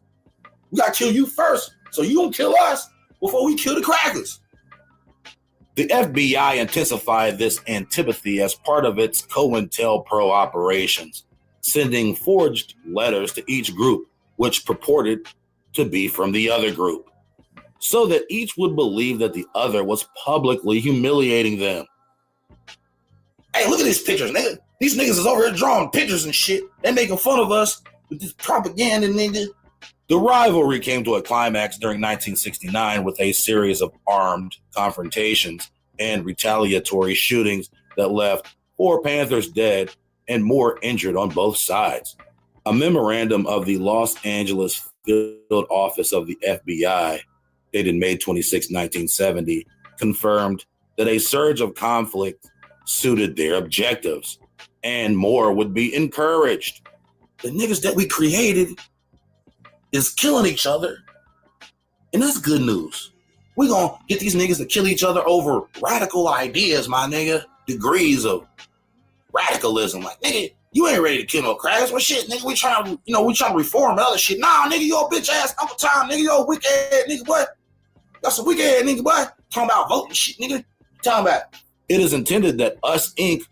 will be discreetly and appropriately advised of the time and locations of BPP activities in order that the two organizations might be brought together and thus grant nature the opportunity to take her due course. Listen, all we gotta do is put these niggas in the same room and shit gonna pop off because we got agents in there. I got some crazy niggas in there. They ready to do whatever. As long as we can get them out, as long as you don't send them to San Quentin, all right? Don't send them to San Quentin. According to Louis Tackwood, a former informant with the Los Angeles Police Department's Criminal Conspiracy Section and author of the Glass House tapes, Ronald Karanga was knowingly provided financial, arms, and other support by the LAPD, with Tackwood as liaison for US operations against the Black Panthers. Karanga enjoyed a level of trust among figures in the government, including the LAPD Chief Thomas Redden and California Governor Ronald Reagan. So yes, Ron Karanga was an agent working with the police and Governor Ronald Reagan. In 1971, Karanga was sentenced to 1 to 10 years in prison on counts of felony assault and false imprisonment. A May 14, 1971 article in the LA Times described the testimony of one of the women. Deborah Jones, who was once given the Swahili title of an African queen, said she and Gail Davis were whipped with an electrical cord and beaten with a karate baton after being ordered to remove their clothes.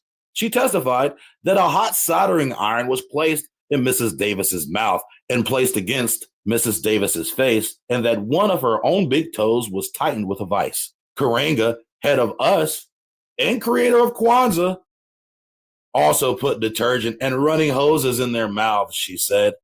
They were also hit on the heads with toasters. Jones and Brenda Karanga testified that Karanga believed the women were conspiring to poison him, which Davis has attributed to a combination of ongoing police pressure and his own drug abuse. Karanga denied any involvement in the torture and argued that the prosecution was political in nature. He was imprisoned at the California Men's Colony, where he studied and wrote on feminism, Pan-Africanism, and other subjects. Oh, from prison. Maybe he'll get published from prison. The US organization fell into disarray during his absence and was disbanded in 1974 after he petitioned several Black state officials to support his parole on fair sentencing grounds. It was granted in 1975. Karanga has denied to discuss the convictions with reporters and does not mention them in biographical materials.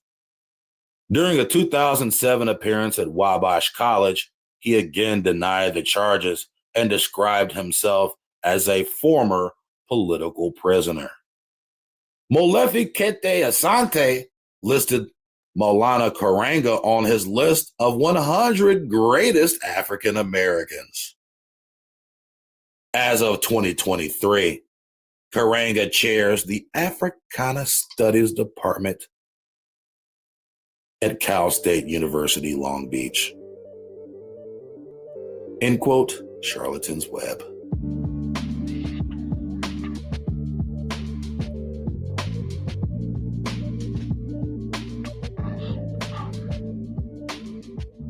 All those riots are causing my life to be miserable in all areas, you know. And they really haven't focused in on the fact that it's the pigs and their mentors, the people who control the pigs, the power structure, those bald-headed businessmen at the Chamber of Commerce. See? They're not turned on to that power structure. They just know that life is becoming increasingly miserable for everybody. Eldridge Cleaver was most likely the third most influential leader of the Oakland branch of the Black Panther Party. Cleaver grew up as a petty criminal and graduated to more evil and sinister crimes, including murder and rape. He spent the majority of his formative years in and out of prison. In the very next year, after being paroled for charges of rape and murder, he joins the Panthers shortly after his release from Folsom Prison. How many career criminals do you know were published in accredited publications while also being incarcerated? Fresh out of prison, Cleaver started working and writing for Ramparts Magazine. Ramparts Magazine, the same year, exposed the CIA for secretly financing student organizations. Within the same year, Cleaver also joined the Black Panthers and was fast-tracked to a top position as Minister of Information. Most people presume that the reason he was accelerated within the Panthers so quickly is because he was a well-known and published writer for Ramparts while being incarcerated. Ramparts was investigated by the CIA for having communist ties. but that was probably just a smokescreen. 1967 was a big year for Eldridge because later that year he married Kathleen Neal, an ascending bright and light student activist. Kathleen Cleaver is the daughter of Ernest Neal, a highly regarded American diplomat who traveled the world meeting international leaders discussing U.S. foreign policy. Kathleen spent her childhood living abroad in different places like the Philippines, India, Liberia, and Sierra Leone. When she returned to live in America, in Philadelphia, she attended the prestigious George Quaker School, whose alumni include some of the most prestigious Americans of the 21st century. For college, she attended the Boule Blue Blood powerhouse, Oberlin College. As a young woman, she just happened to be a friend of Sammy Young, a student activist who was killed for using the whites-only bathroom in Macon County, Alabama. Kathleen Cleaver is currently an accomplished legal giant, holding positions at prestigious law schools, the Yale University of Law and at Emory University. How many convicted rapist murderers marry the daughters of diplomats? The Cleavers were married in December '67. Earlier in the same year, Newton was arrested and charged with murder for the altercation that resulted in the death of Officer John Frey. While Newton was awaiting trial, Cleaver's role grew within the organization. 4 months after they were married, and 2 days after the death of Martin Luther King, Cleaver led the Black Panthers in a deliberate ambush against the pigs, provoking the shootout that killed Bobby Hutton. Huey would later call the event a suicide mission. After the shootout with the pigs, Cleaver posted bail and fled to Cuba. While in Cuba, he was at first positively received, but rumors arose that Fidel Castro was suspicious that Cleaver was working for the CIA. After not feeling the love in Cuba, Cleaver called his secret socialist Jewish connect Alain Moktefi, and he was properly set up in Algeria.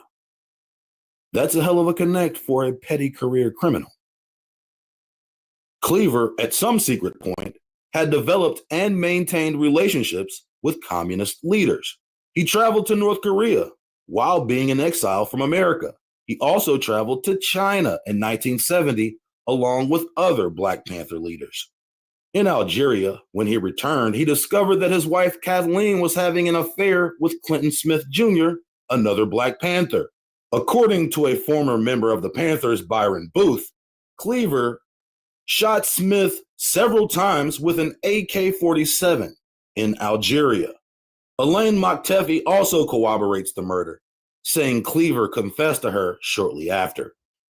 From Algeria, Cleaver began talking that hardcore Black liberation, kill the cracker, crash out guerrilla type shit, preaching radical violence against whites in America. Now that was some real tough talk coming from a nigga in Algeria.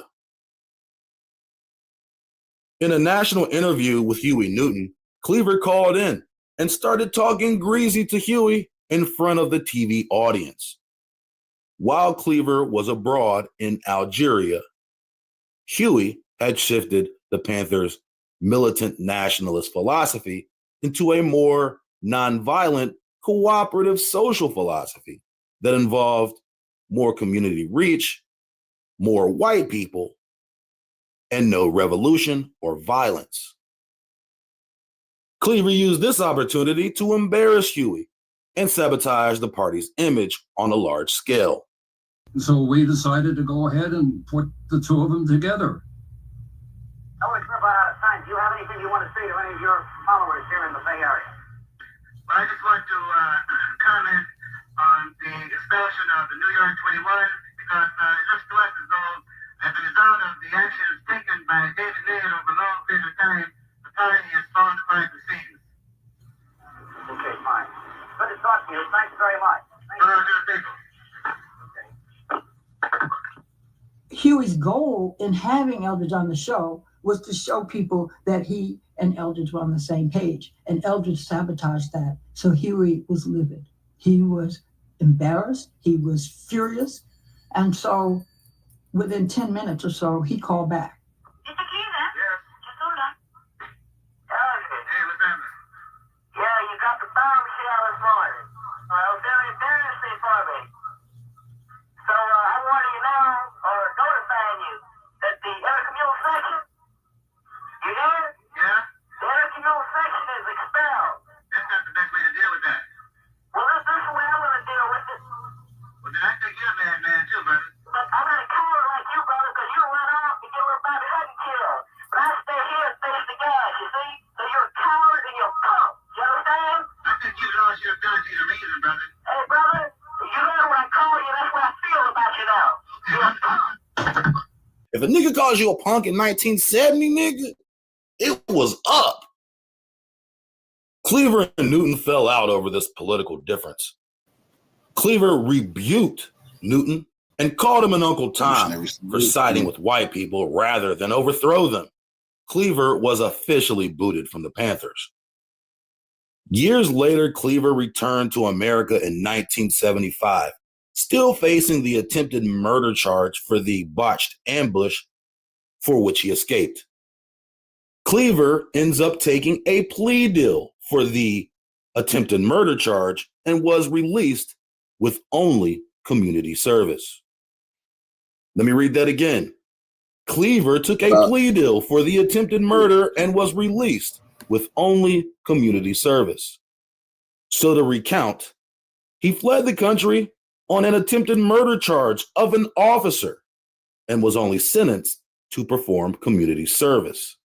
In his later years, Cleaver transitioned from Black militant revolutionary into a conservative GOP Republican. And this nigga became a Mormon.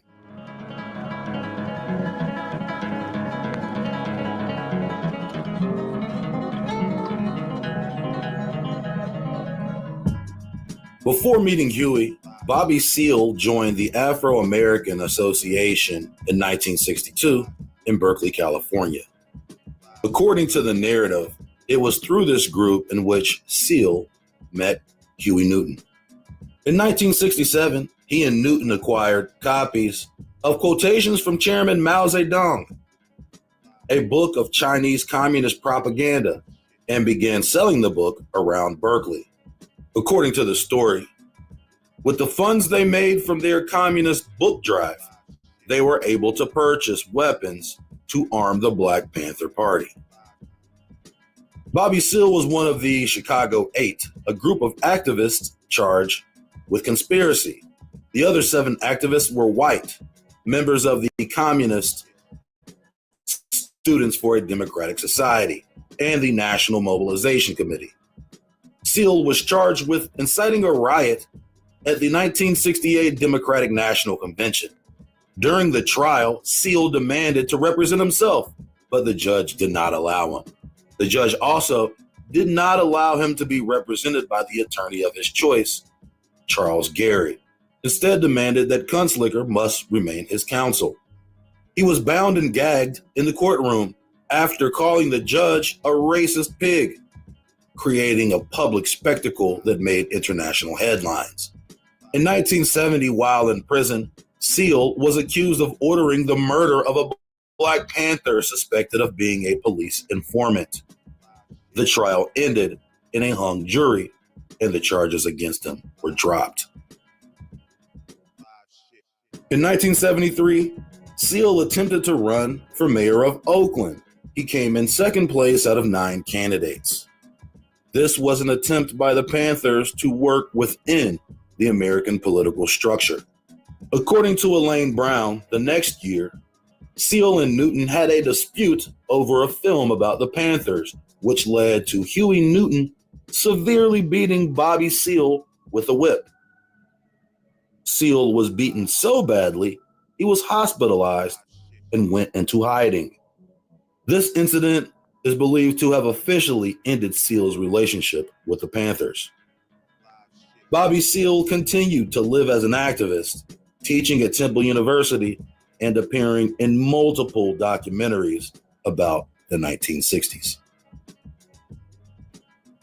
We're going to commit troops to the Vietnamese people, the National Liberation Front, to fight the cowardly American aggressor. And the Black Panther Party. That's right. Now, when are you going to do that?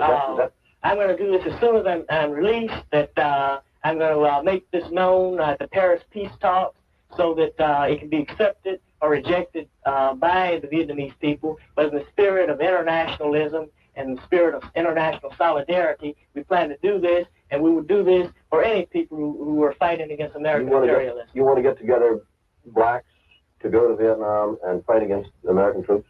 We want to get revolutionary people to go to Vietnam. I hope some weathermen go also. Huey Percy Newton is perhaps the most recognizable figure in the original Black Panther movement. After meeting Bobby Seale at Merritt College, they formed the Panthers in 1966. It's important to note that before founding the Panthers and attending Merritt College, Newton spent his teen years as a petty criminal and graduated to more violent crimes. He was convicted and did prison time for stabbing Odell Lee. He served 6 months for this incident in 1964. The original ideology of the Black Panther Party followed their 10-point program.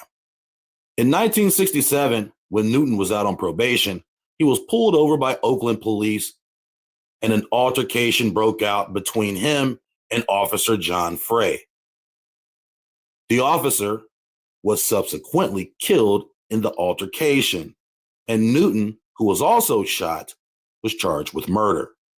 While awaiting trial, the Panthers combined forces with the Peace and Freedom Party, a majority white communist anti-war organization. They cooperated to create the Free Huey campaign. This movement crossed the color barrier. Now, liberal whites were supporting the Black Panthers. The Free Huey campaign made international headlines and became a national slogan for the new left. Newton ascended to the status of a counter-establishment political icon, like Che Guevara, who ironically was killed in the same year. I'm just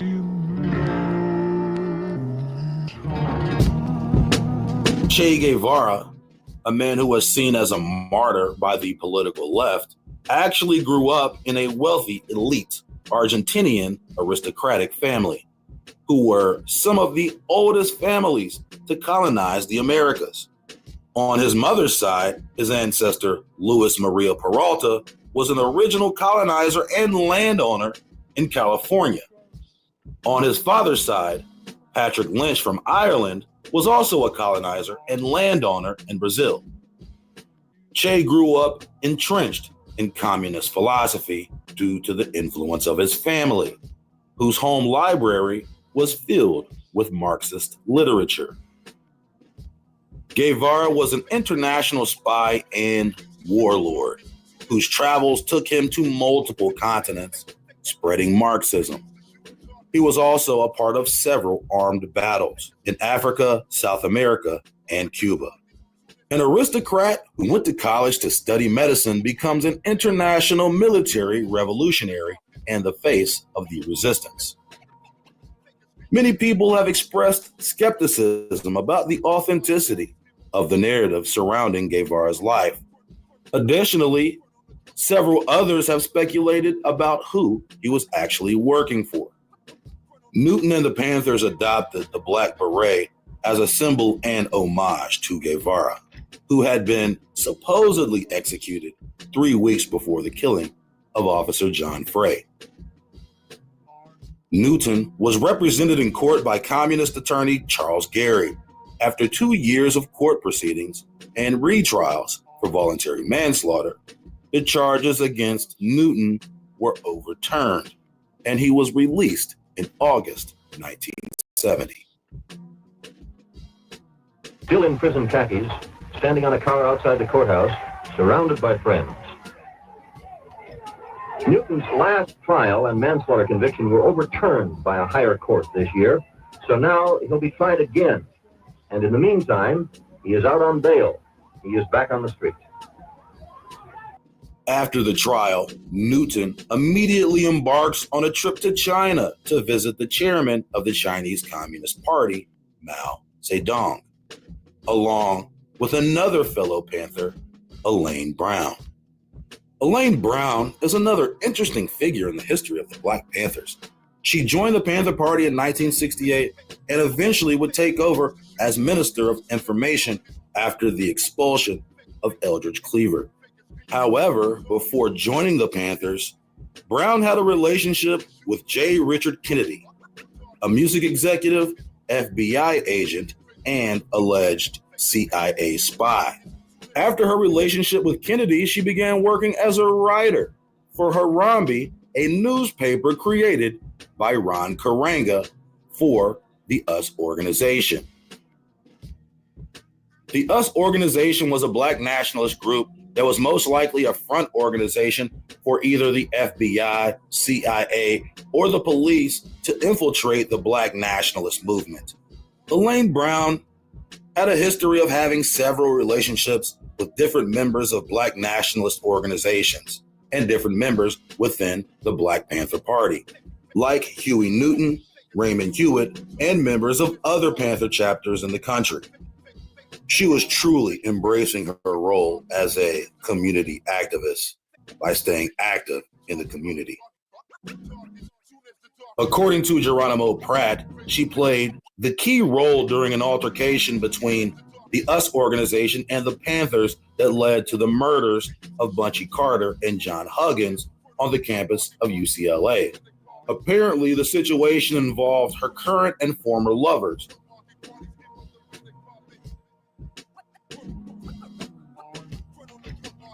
Some have accused her of being an agent sent to cause dissension among different Black nationalist organizations.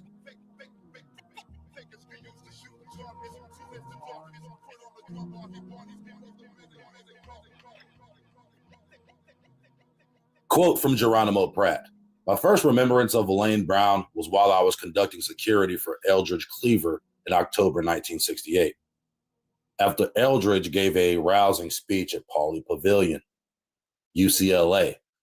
This girl came to the security gate crying and begging to meet Eldridge. She was escorted to Bunchy Carter, whom I was standing with, and he began to question her. She said that she was Elaine Brown and was in awe of Eldridge and wanted to meet him. Bunchy arranged a meeting after consulting with Eldridge. During that period, I was assisting Bunchy with developing security forces and techniques and made note of this breach of protocol. Eldridge later explained that she only wanted him to fuck her, and he saw it as his opportunity to implement his dick power program. The next time I remember seeing Elaine was a couple months later because it had been reported to me that she was John Huggins' new lover while his wife Erica was pregnant. At that time, Elaine was dubbed as another girl who wanted to have sex with men in leadership positions, which placed her in a higher suspicion in my security files.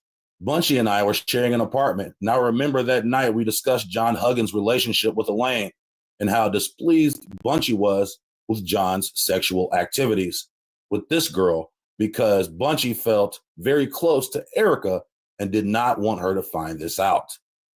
So she tried to sneak in, tried to fuck Eldridge, probably fucked Eldridge. Then she started fucking with John Huggins while he was married, and Bunchy wasn't feeling that. Continuing, I had no idea, but a few weeks after this on the campus of UCLA, at a carefully prearranged meeting between the US group and the Panthers, Elaine Brown would incite a ruckus by slapping one of the US members whom she also had sexual relations with, and then ran to John Huggins screaming that she had been assaulted by an US member. John Huggins immediately pulled out a .357 Magnum from his waist and shot at the US member, who returned fire, resulting in Huggins and Bunchy's death. During the police investigation, Elaine Brown lied and wrongfully attested that the Steiner brothers had murdered Bunchy and John out of provocation. She then continued this lie.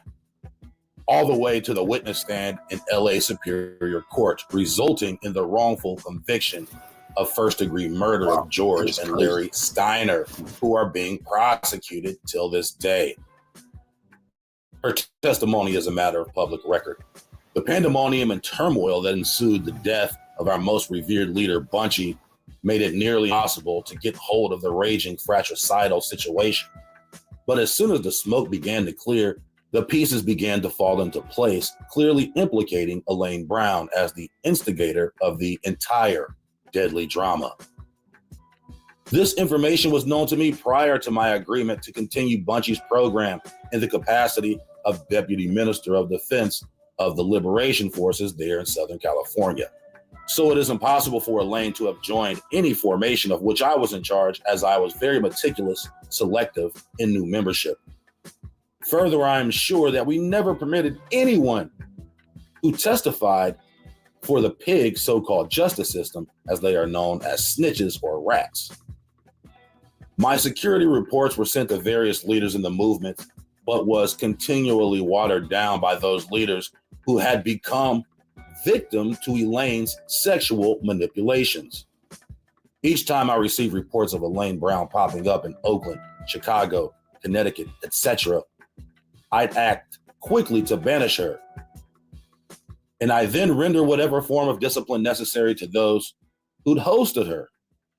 Our main obstacle in handling this at this time was the sad alienation of Eldridge Cleaver, who had by then fled and was our international ambassador, and was adamant in giving Elaine another chance. And Eldridge was adamant in giving Elaine another chance. So it was decided that she would be sent to work with Eldridge, and she'd finally be out of our hair. Eldridge told me years later that that was the biggest mistake he'd made while there, because soon as she got to Algeria, unity began to crumble. And before he could rectify the situation, Elaine was gone. It was now 1970, and Huey had just been released. Elaine somehow ended right up in Huey's bed. And as Huey told me in 1988, she kept cocaine and sexy women on him every night.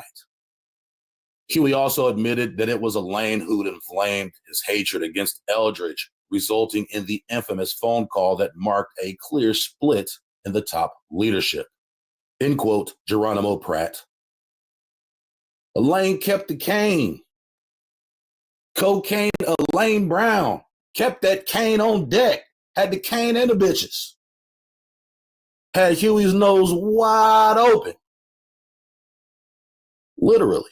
Some people have a distorted view of me, and it gives me very much trouble. It adds to the sort of timid personality that I already have.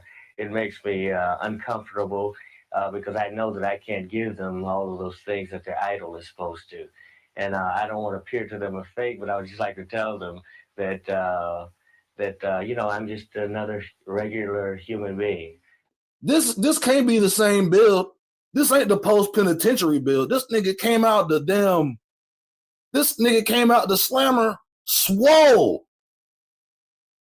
Talking that nigga, we about to go to damn Vietnam with some niggas. We about to go fight against our own troops with y'all. He was talking that brolic shit. Now this nigga is just a regular human like you and me. Niggas legs all crossed and shit. Once this nigga parted his afro, it was a wrap. And the party basically went from a people's organization to Huey's private army. That's basically what happened. It was agreed that I would run for mayor of Oakland, and then Huey insisted that Elaine Brown had to run for city councilwoman at large. We lose the goddamn campaign. And then I found out late May 1974, that Huey was trying to take over the drug trade in Oakland, California. So I said, Huey, the party is over. But if I could get a virtuous woman,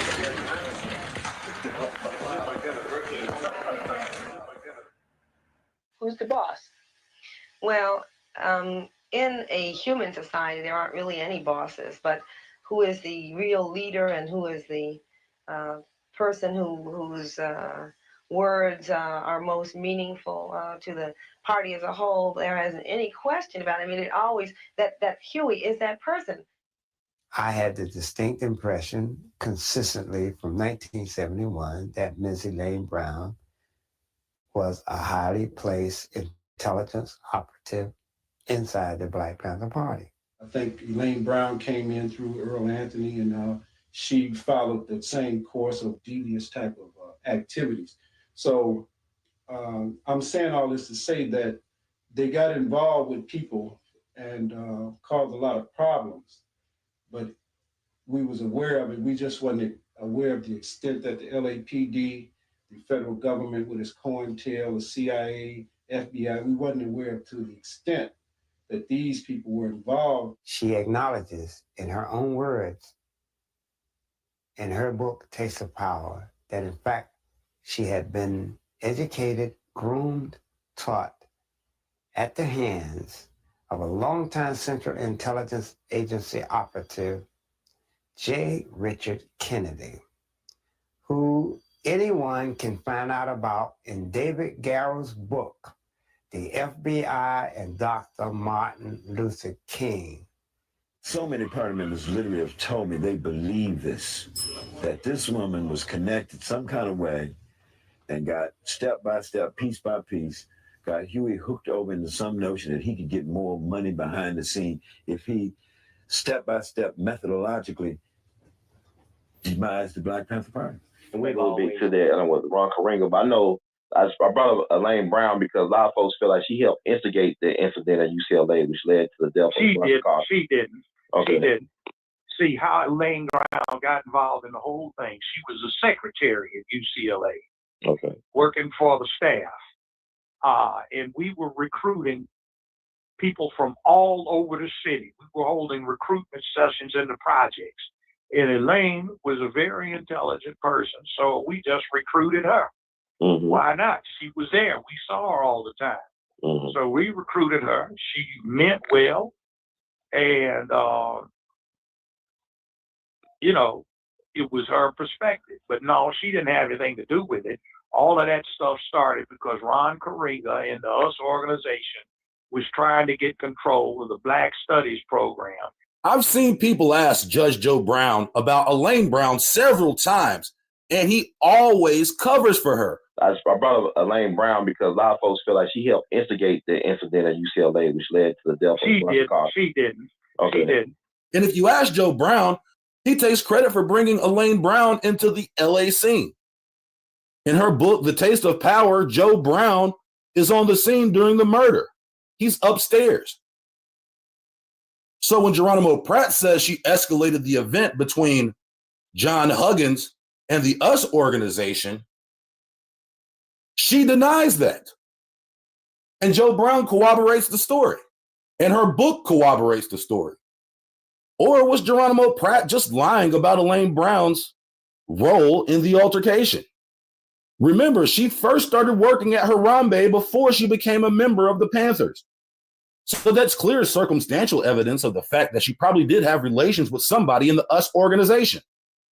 She was working with them first. Is Judge Joe Brown covering for Elaine Brown? Possibly.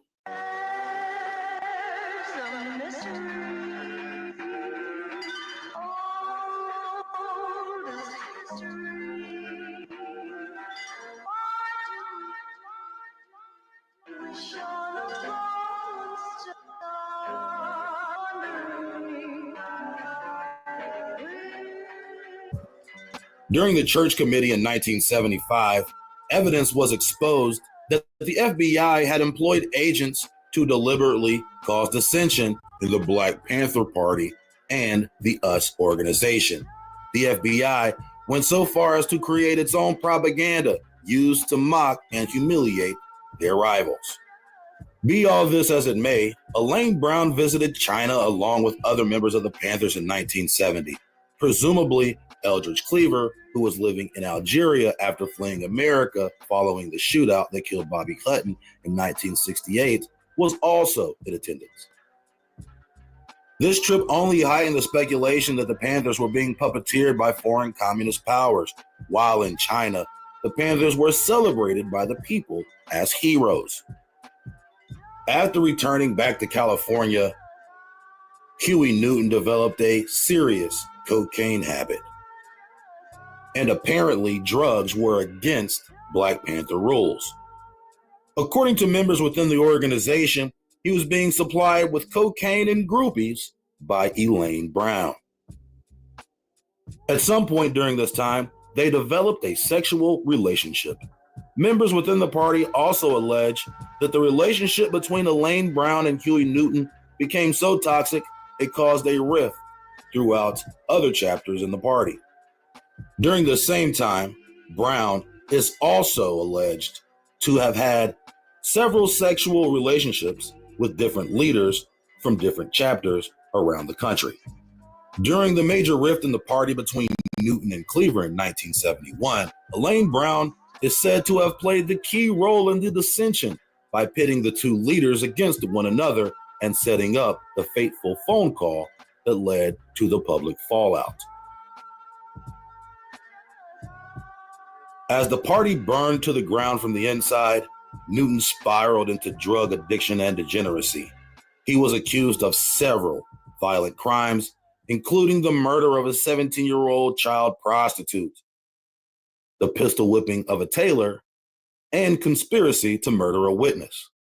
Newton posted an enormous $80,000 bond and fled to Cuba, where he awaited trial. While Newton was in Cuban exile, Elaine Brown takes over as chair of the Black Panther Party. From this point, the membership dwindled and the party dismantled. According to Brown, this was the turning point when she left the party because she could no longer tolerate the sexism and patriarchy of the Panthers. After leaving the organization, Elaine would go on to become a lawyer and marry a French millionaire, living in France while writing her book, A Taste of Power, about her terrible experiences with sexism and misogyny while being a strong feminist leader of the violent Black Panthers. Huey Newton was murdered in August 1989 after an apparent drug deal gone bad. Some people have a distorted view of me, and it gives me very much trouble. It adds to the sort of timid personality that I already have. It makes me uncomfortable because I know that I can't give them all of those things that their idol is supposed to. John Stockwell, former station chief of the CIA in Angola, he said, well, I want to say this to you very clear. The Huey P. Newton that people see today is a direct result of operations run by the Central Intelligence Agency to ensure that he would turn out the way that he is.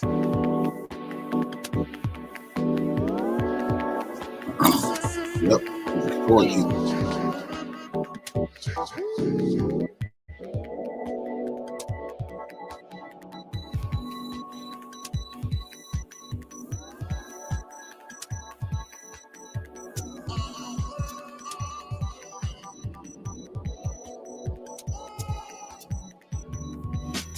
Was every top Black revolutionary an agent? Is it even possible to ascend to a large international audience without being one? We're going to commit troops to the Vietnamese people, the National Liberation Front, to fight the cowardly American aggressor. And the Black Panther Party. That's right. Now, when are you going to do that? Were all these organizations created by the white man and his intelligence?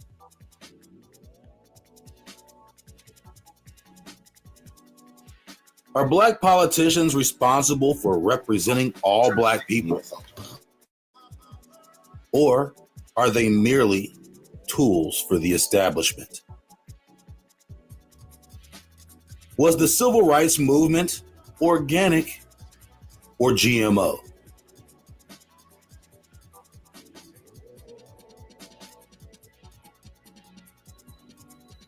What would the civil rights movement have been without white or Jewish money?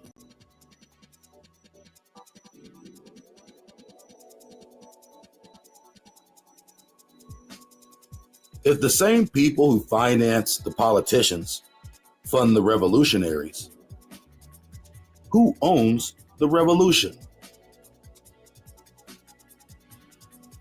Who controls the agenda?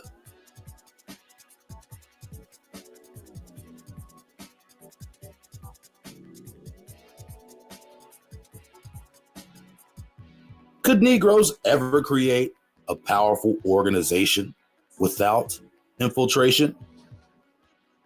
Or are Negro-based organizations doomed from the start?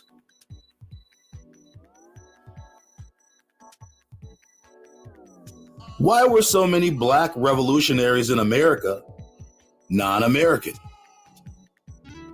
They didn't know a damn thing about this country. The red man showed them how to adapt to this country. He showed them how to grow corn. He showed them how to hunt. And when the Indians finished showing it, he wiped them out. He wiped them out. Why did half the revolutionaries change their names to pseudo-African titles? Why were nearly all the revolutionaries Pan-Africans?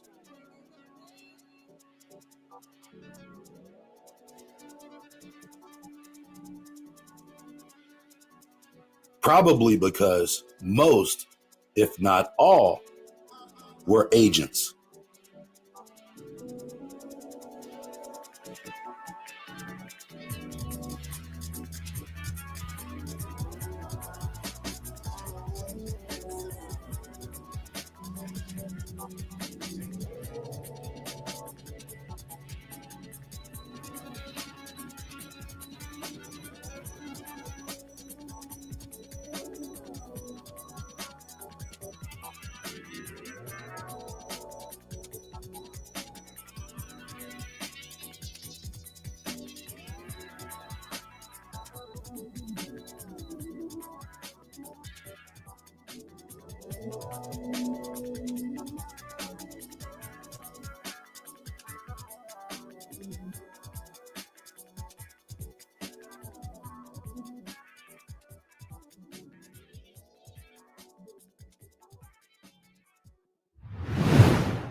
Notified whenever a new video is posted. And if you're already subscribed, check and make sure the YouTube hasn't unsubscribed you. And of course, be sure to give the video a like as well as share it on your social media. The white supremacists hate that. And now the Sunday address. I, Roberta McCoy, given faith and stand in unity with the vision of Perfecting Church of sowing this seed of $1,000 plus $235 and receiving the blessings to come to all that participated. Now that's only $1,200. Yes. Y'all not listening to what I'm saying. If you have 1,000 plus 1,000. Okay. Well, I'm gonna work on the other 800. Well, that ain't what I asked you to do.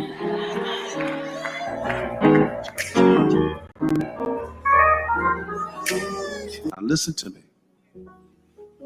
We're going to do this a couple of ways. Those that have the 1,000 plus 1, that means you're coming with your 1,000 that you're giving, plus you've asked someone else to give. Now you don't have to stop at 1,000, and we're going to deal. So in other words, if you say, Pastor Winans, I'm coming with my 1,000 plus another 3,000, then you'll say that. You understand? And if you didn't get the plus 1, but you maybe came with $250, you're going to come say that this is my 1,000 plus 250. You with me? And we're going to go all the way down. So I need you, in order for this to work, I need you to come when you're called with the offering that you're bringing. Listen to me. If you come and say, here's my 1,000, and you don't have a plus, we're going to have time for that. And I want you to come with joy. I want you to come with excitement, because as you give to God, God gives back to you. Because even before we start, we already have about $150,000 in. I need somebody to give God praise.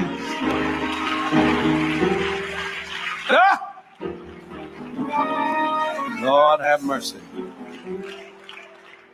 This video has already been making the rounds, and a lot of people have commented on it. I'm going to be talking true about how egregious this guy's behavior was, but also about what I think is the real problem, and that is when institutions go into decay. Why did the civil rights movement not translate into established power for the Black community? It was a revolution, to be sure, with powerful ideas, but as Stephen Kotkin said, after a revolution, it's not the ideas that carry over, it's the institutions. This was certainly the case in both the American and French revolutions. In the 13 colonies, there was already a Congress and business leaders, read plantation owners, so they already had both a governmental and economic structure in place before they declared war on Britain. So after the revolution, that's what took over. But what institutions did we have at the time of the civil rights movement? What institutions did we have that would carry over afterwards? Well, we had what we always had, the church. But as I've explained, and you know full well, the church came to be overwhelmingly important in our community because it was set up that way on the plantations. Back in the day, that's what you had. You would have Massa Charlie and Miss Polly show up so that they could have their trusted slave go ahead and deliver the Sunday sermon, which was meant to keep all the slaves in check. Nat Turner was a preacher before he woke up and started using the scriptures as a blueprint for revolution. Is it any wonder that there's always been this unholy alliance between the preacher men in the community and the white political power structure? That's no accident. So with that understanding, we need to realize why, when you look at the Black church today, it's become a dumpster fire. You have Creflo Pimpadollar telling his congregation that he has to have a private jet because the last thing a man of God needs is to have to wait for boarding time like everyone else. So it's not enough that he has millions of dollars, a big fancy mansion. He can fly whenever and wherever he wants without even thinking about the cost. He's so pampered that no, he doesn't even want to be around the very people whose souls he claims to want to save. And you know the worst part? The people who call themselves his congregation refuse to leave that so-called church. That's something that we need to be honest about. Too many Black people like to be abused. They like to be disrespected and mistreated. This goes hand in hand with Black people choosing such ignorant clowns to be the political leadership. When sorry scumbags like Negro Jim Clyburn can do a fish fry every year and dependably use that to turn out Black folks for the vote, that lets you know how low the mentality of many Black folks has become, or worse, has always been. That's why you don't see me trying to drag anyone into Black empowerment. If you see somebody dying of thirst in the desert, are you going to fight with them to drag them to an oasis? No. And that brings us to the self-declared Bishop Marvin Winans of Detroit's Perfecting Church. He had what he called a day of giving, allegedly to finish the church's new sanctuary and on the side to support some alleged community programs. Anybody know of any programs that his church is actually carrying out? A day of giving indeed. Man, he's not even being subtle about it. And just to make it clear what he wanted and how much, he asked members who were donating $2,000 or more to come to the front first. A woman in his congregation who approached the altar with her child gave him $1,200. Now, an offering of that amount would be welcome in any church, but apparently not in Bishop Marvin Winans' church, because he berated this woman in front of the entire congregation and told her she should have given him $2,000. She was in the wrong line to be only giving $1,200. And yes, I'm sure a lot of you will be saying, well, this woman was doing a little bit too much. She was speechifying and all the rest of it. Yeah, but keep in mind, the pastor didn't have a problem with that. He's the one who's the leader of that particular church. And he didn't seem bothered by all the talking that she was doing until she said how much she was giving, $1,200, then there was a problem. Now, was this really about people supporting the church or about the pastor providing a way for people to get some quickie attention for themselves? Why else would he ask them to come forward in front of everybody? But the big money spenders come first. And then he asked everybody to give their names so that their name would be attached to a particular number. This is playing to people's pride, playing to people's vanity and ego, everything the Bible tells you not to do. What do you think Jesus Christ would have done in this situation? Would he be setting up lines for donations based on how much you're going to give? Would Jesus prioritize the largest donors first, or would he say God is no respecter of kith nor kin? Would he be scolding or rebuffing anyone based on how much they gave? Would he even be instructing anyone to say how much they gave? Then again, what else would you expect from a church that brags that it got money from Tyler Perry? I'll tell you now, since y'all happy enough, that since it broke out Monday, we have received one person called and he said, tell my name. He said, because I know God is in this. Tyler Perry said $100,000.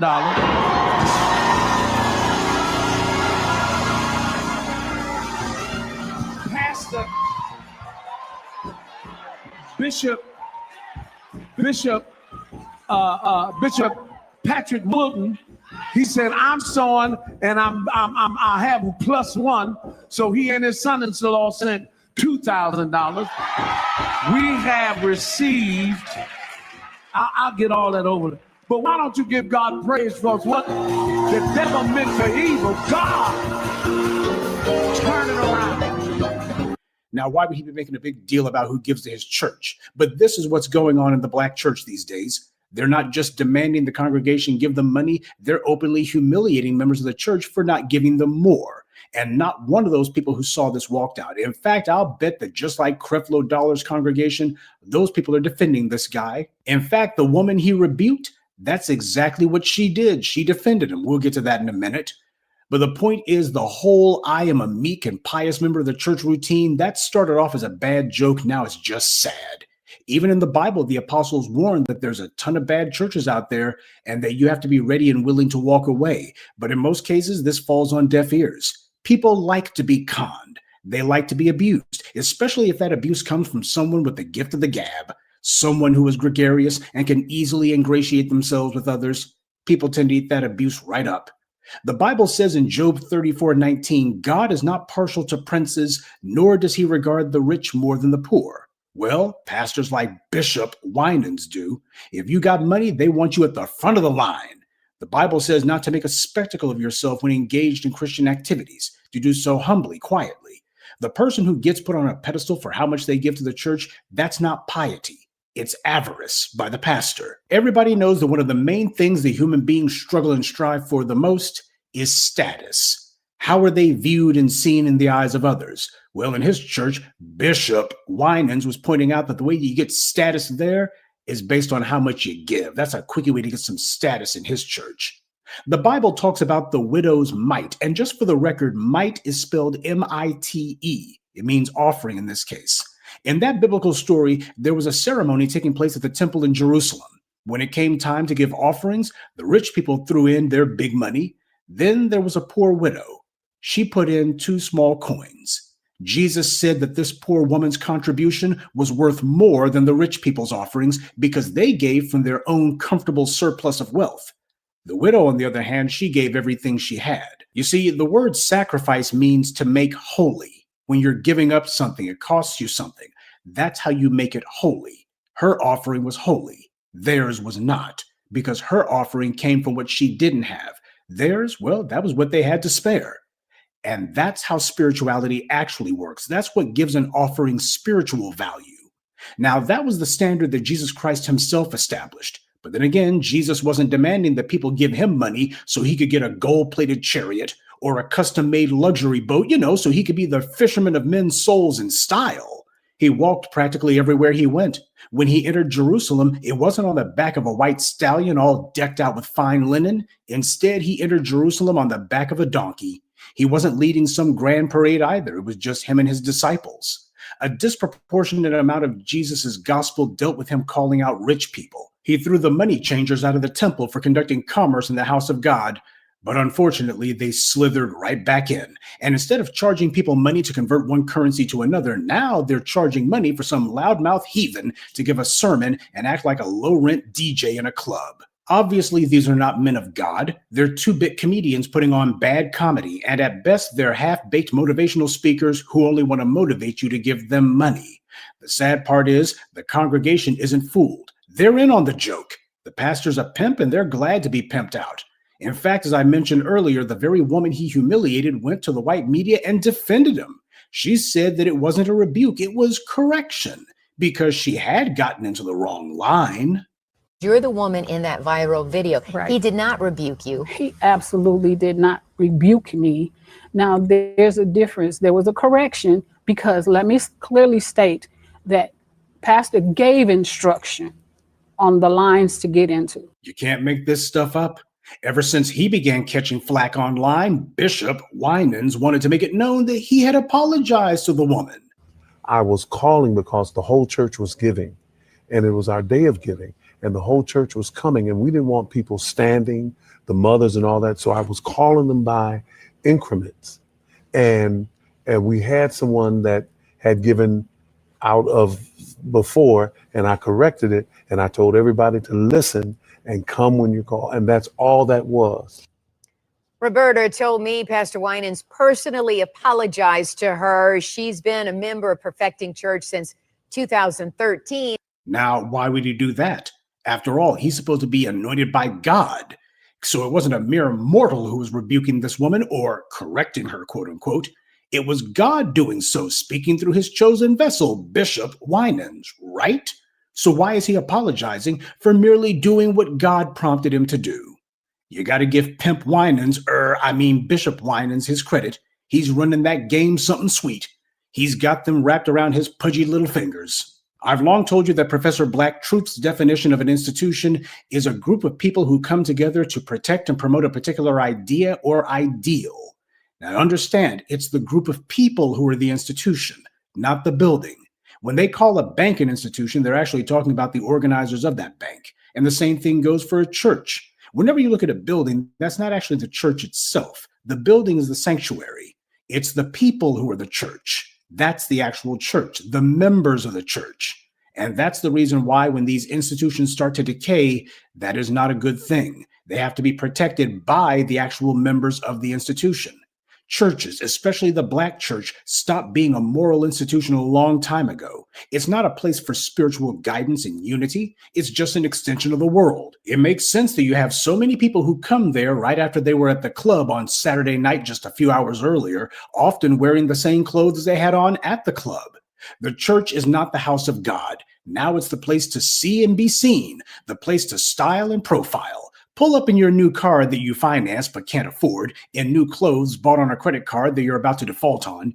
You'll still tell people that you just want everyone to see how God has blessed you, and just to make sure that your pockets get run, Bishop Winans will tell you to come to the front of the congregation if you got some big money. You can go ahead and get some attention while you hand everything over to him. Yeah, they understand full well that there's some folks who are psychologically anemic, and they will go ahead and give up their last dollar just for a temporary sugar rush to have some people pay them some attention. It's sad, but it's also true. The pastor will tell you that you're obligated to hand over your check to him. Last time somebody was making demands like that of Black folks, it was slave owners. If a plantation owner had a slave that they allowed to have a job, like Frederick Douglass, for example, then they would always tell that slave that come payday, you got to hand it all over to massa. And he would decide what, if anything, he would allow you to keep. And then there's the sexual depravity. These pastors are using the church as a place to hit on all the single mothers there who are the majority of the congregation now. And worse, they prey on the children. And then you see how some of these so-called New Age pastors are dressing. Remember what I said about congregants who would go directly from the club to the church wearing the same exact clothes? Well, apparently they're taking their cues from these New Age pastors who are doing the exact same thing. The church has become a whorehouse, literally. There may be a handful of righteous leaders left, but not many. All right, that's the problem. What might be the solution? If the Black church is ever going to reclaim its place as a moral institution, then that change must start with the congregation themselves from the very inside. They will have to operate like a place that's pursuing treasure in heaven and not a place that's storing up riches here on earth. The so-called prosperity doctrine is the poison that corrupts the church, and there's nothing new about it. It goes all the way back to the ancient world.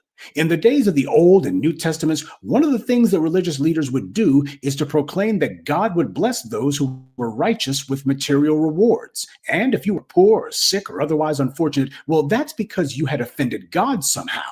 You got to get right with God if you want some money and you want some good health. So how does one get right with God? Well, fortunately, the men who created the prosperity doctrine, they've got God on speed dial. And if you give money to them, they'll go ahead and give the good word to God himself, and you'll go ahead and be rewarded many times over. But you got to go through them to get it. Hand over your money to prove that you don't worship money. And don't bother to ask the bishop about how he has such fine threads and new car and big fancy place. No, you just worry about making sure that he gets the money that you're supposed to be giving. And just in case all of your prayers and tithing doesn't work, that's okay, because you'll have proven your piety and you'll get your rewards in heaven. Meanwhile, the men who push the prosperity doctrine, they get their rewards right here on earth. For an economically impoverished minority, this doctrine is particularly attractive and dangerous.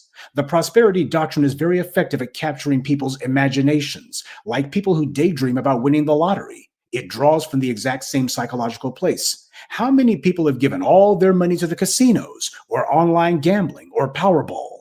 They haven't won, but they just keep on believing. They do it on faith. But faith in what?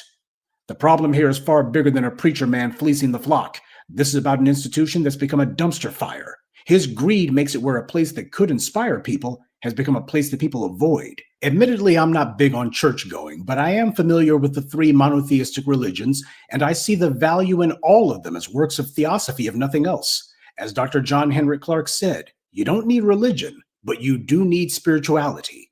I go for that.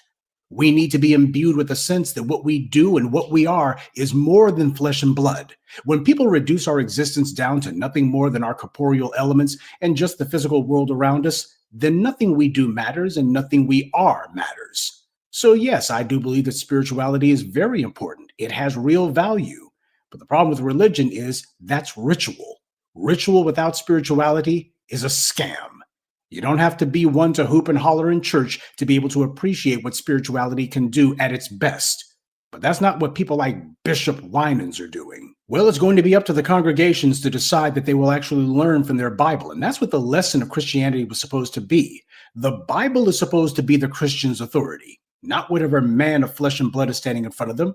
Jesus Christ knew what to do about businessmen and hustlers who were in the house of God. He ran them out. And while it is true that as long as the church is part of the physical world, it is going to need money to run, it's also true that when a pastor calls himself humiliating people based on how much they give for any reason, humiliating people based on money, that's a problem. When someone links the idea of eternal life to how much money you're giving them, that's a powerful motivator, but it's also a powerful manipulator too. And this man isn't taking the gospel to the 4 corners of the earth. He's right there in Detroit, raking in huge amounts of money and using it for, well, I'm not sure. Yeah, he may have some things that he does in the local community, but how much did you hear about him talking about that? We would be fools to not take into account how he treats his congregation, especially when they're making big donations to him. You shall know them by their fruits, after all. And as much as this man brags about how much money his church raises and from whom, that just doesn't strike me as being very meek. The Black church has lost its spiritual legitimacy, and people like this Bishop Winans is a huge part of the reason why. And it falls to the people in those pews to change that by changing where they go. They are the institution, not some box of brick and mortar that they go to once a week, and certainly not Bishop Winans. Until Black people rediscover that kind of spiritual courage, the Black church will continue to go the way of every other institution that was taken over by charlatans and con men. Straight to hell. Good evening, and be one. Cultfigga. Follow me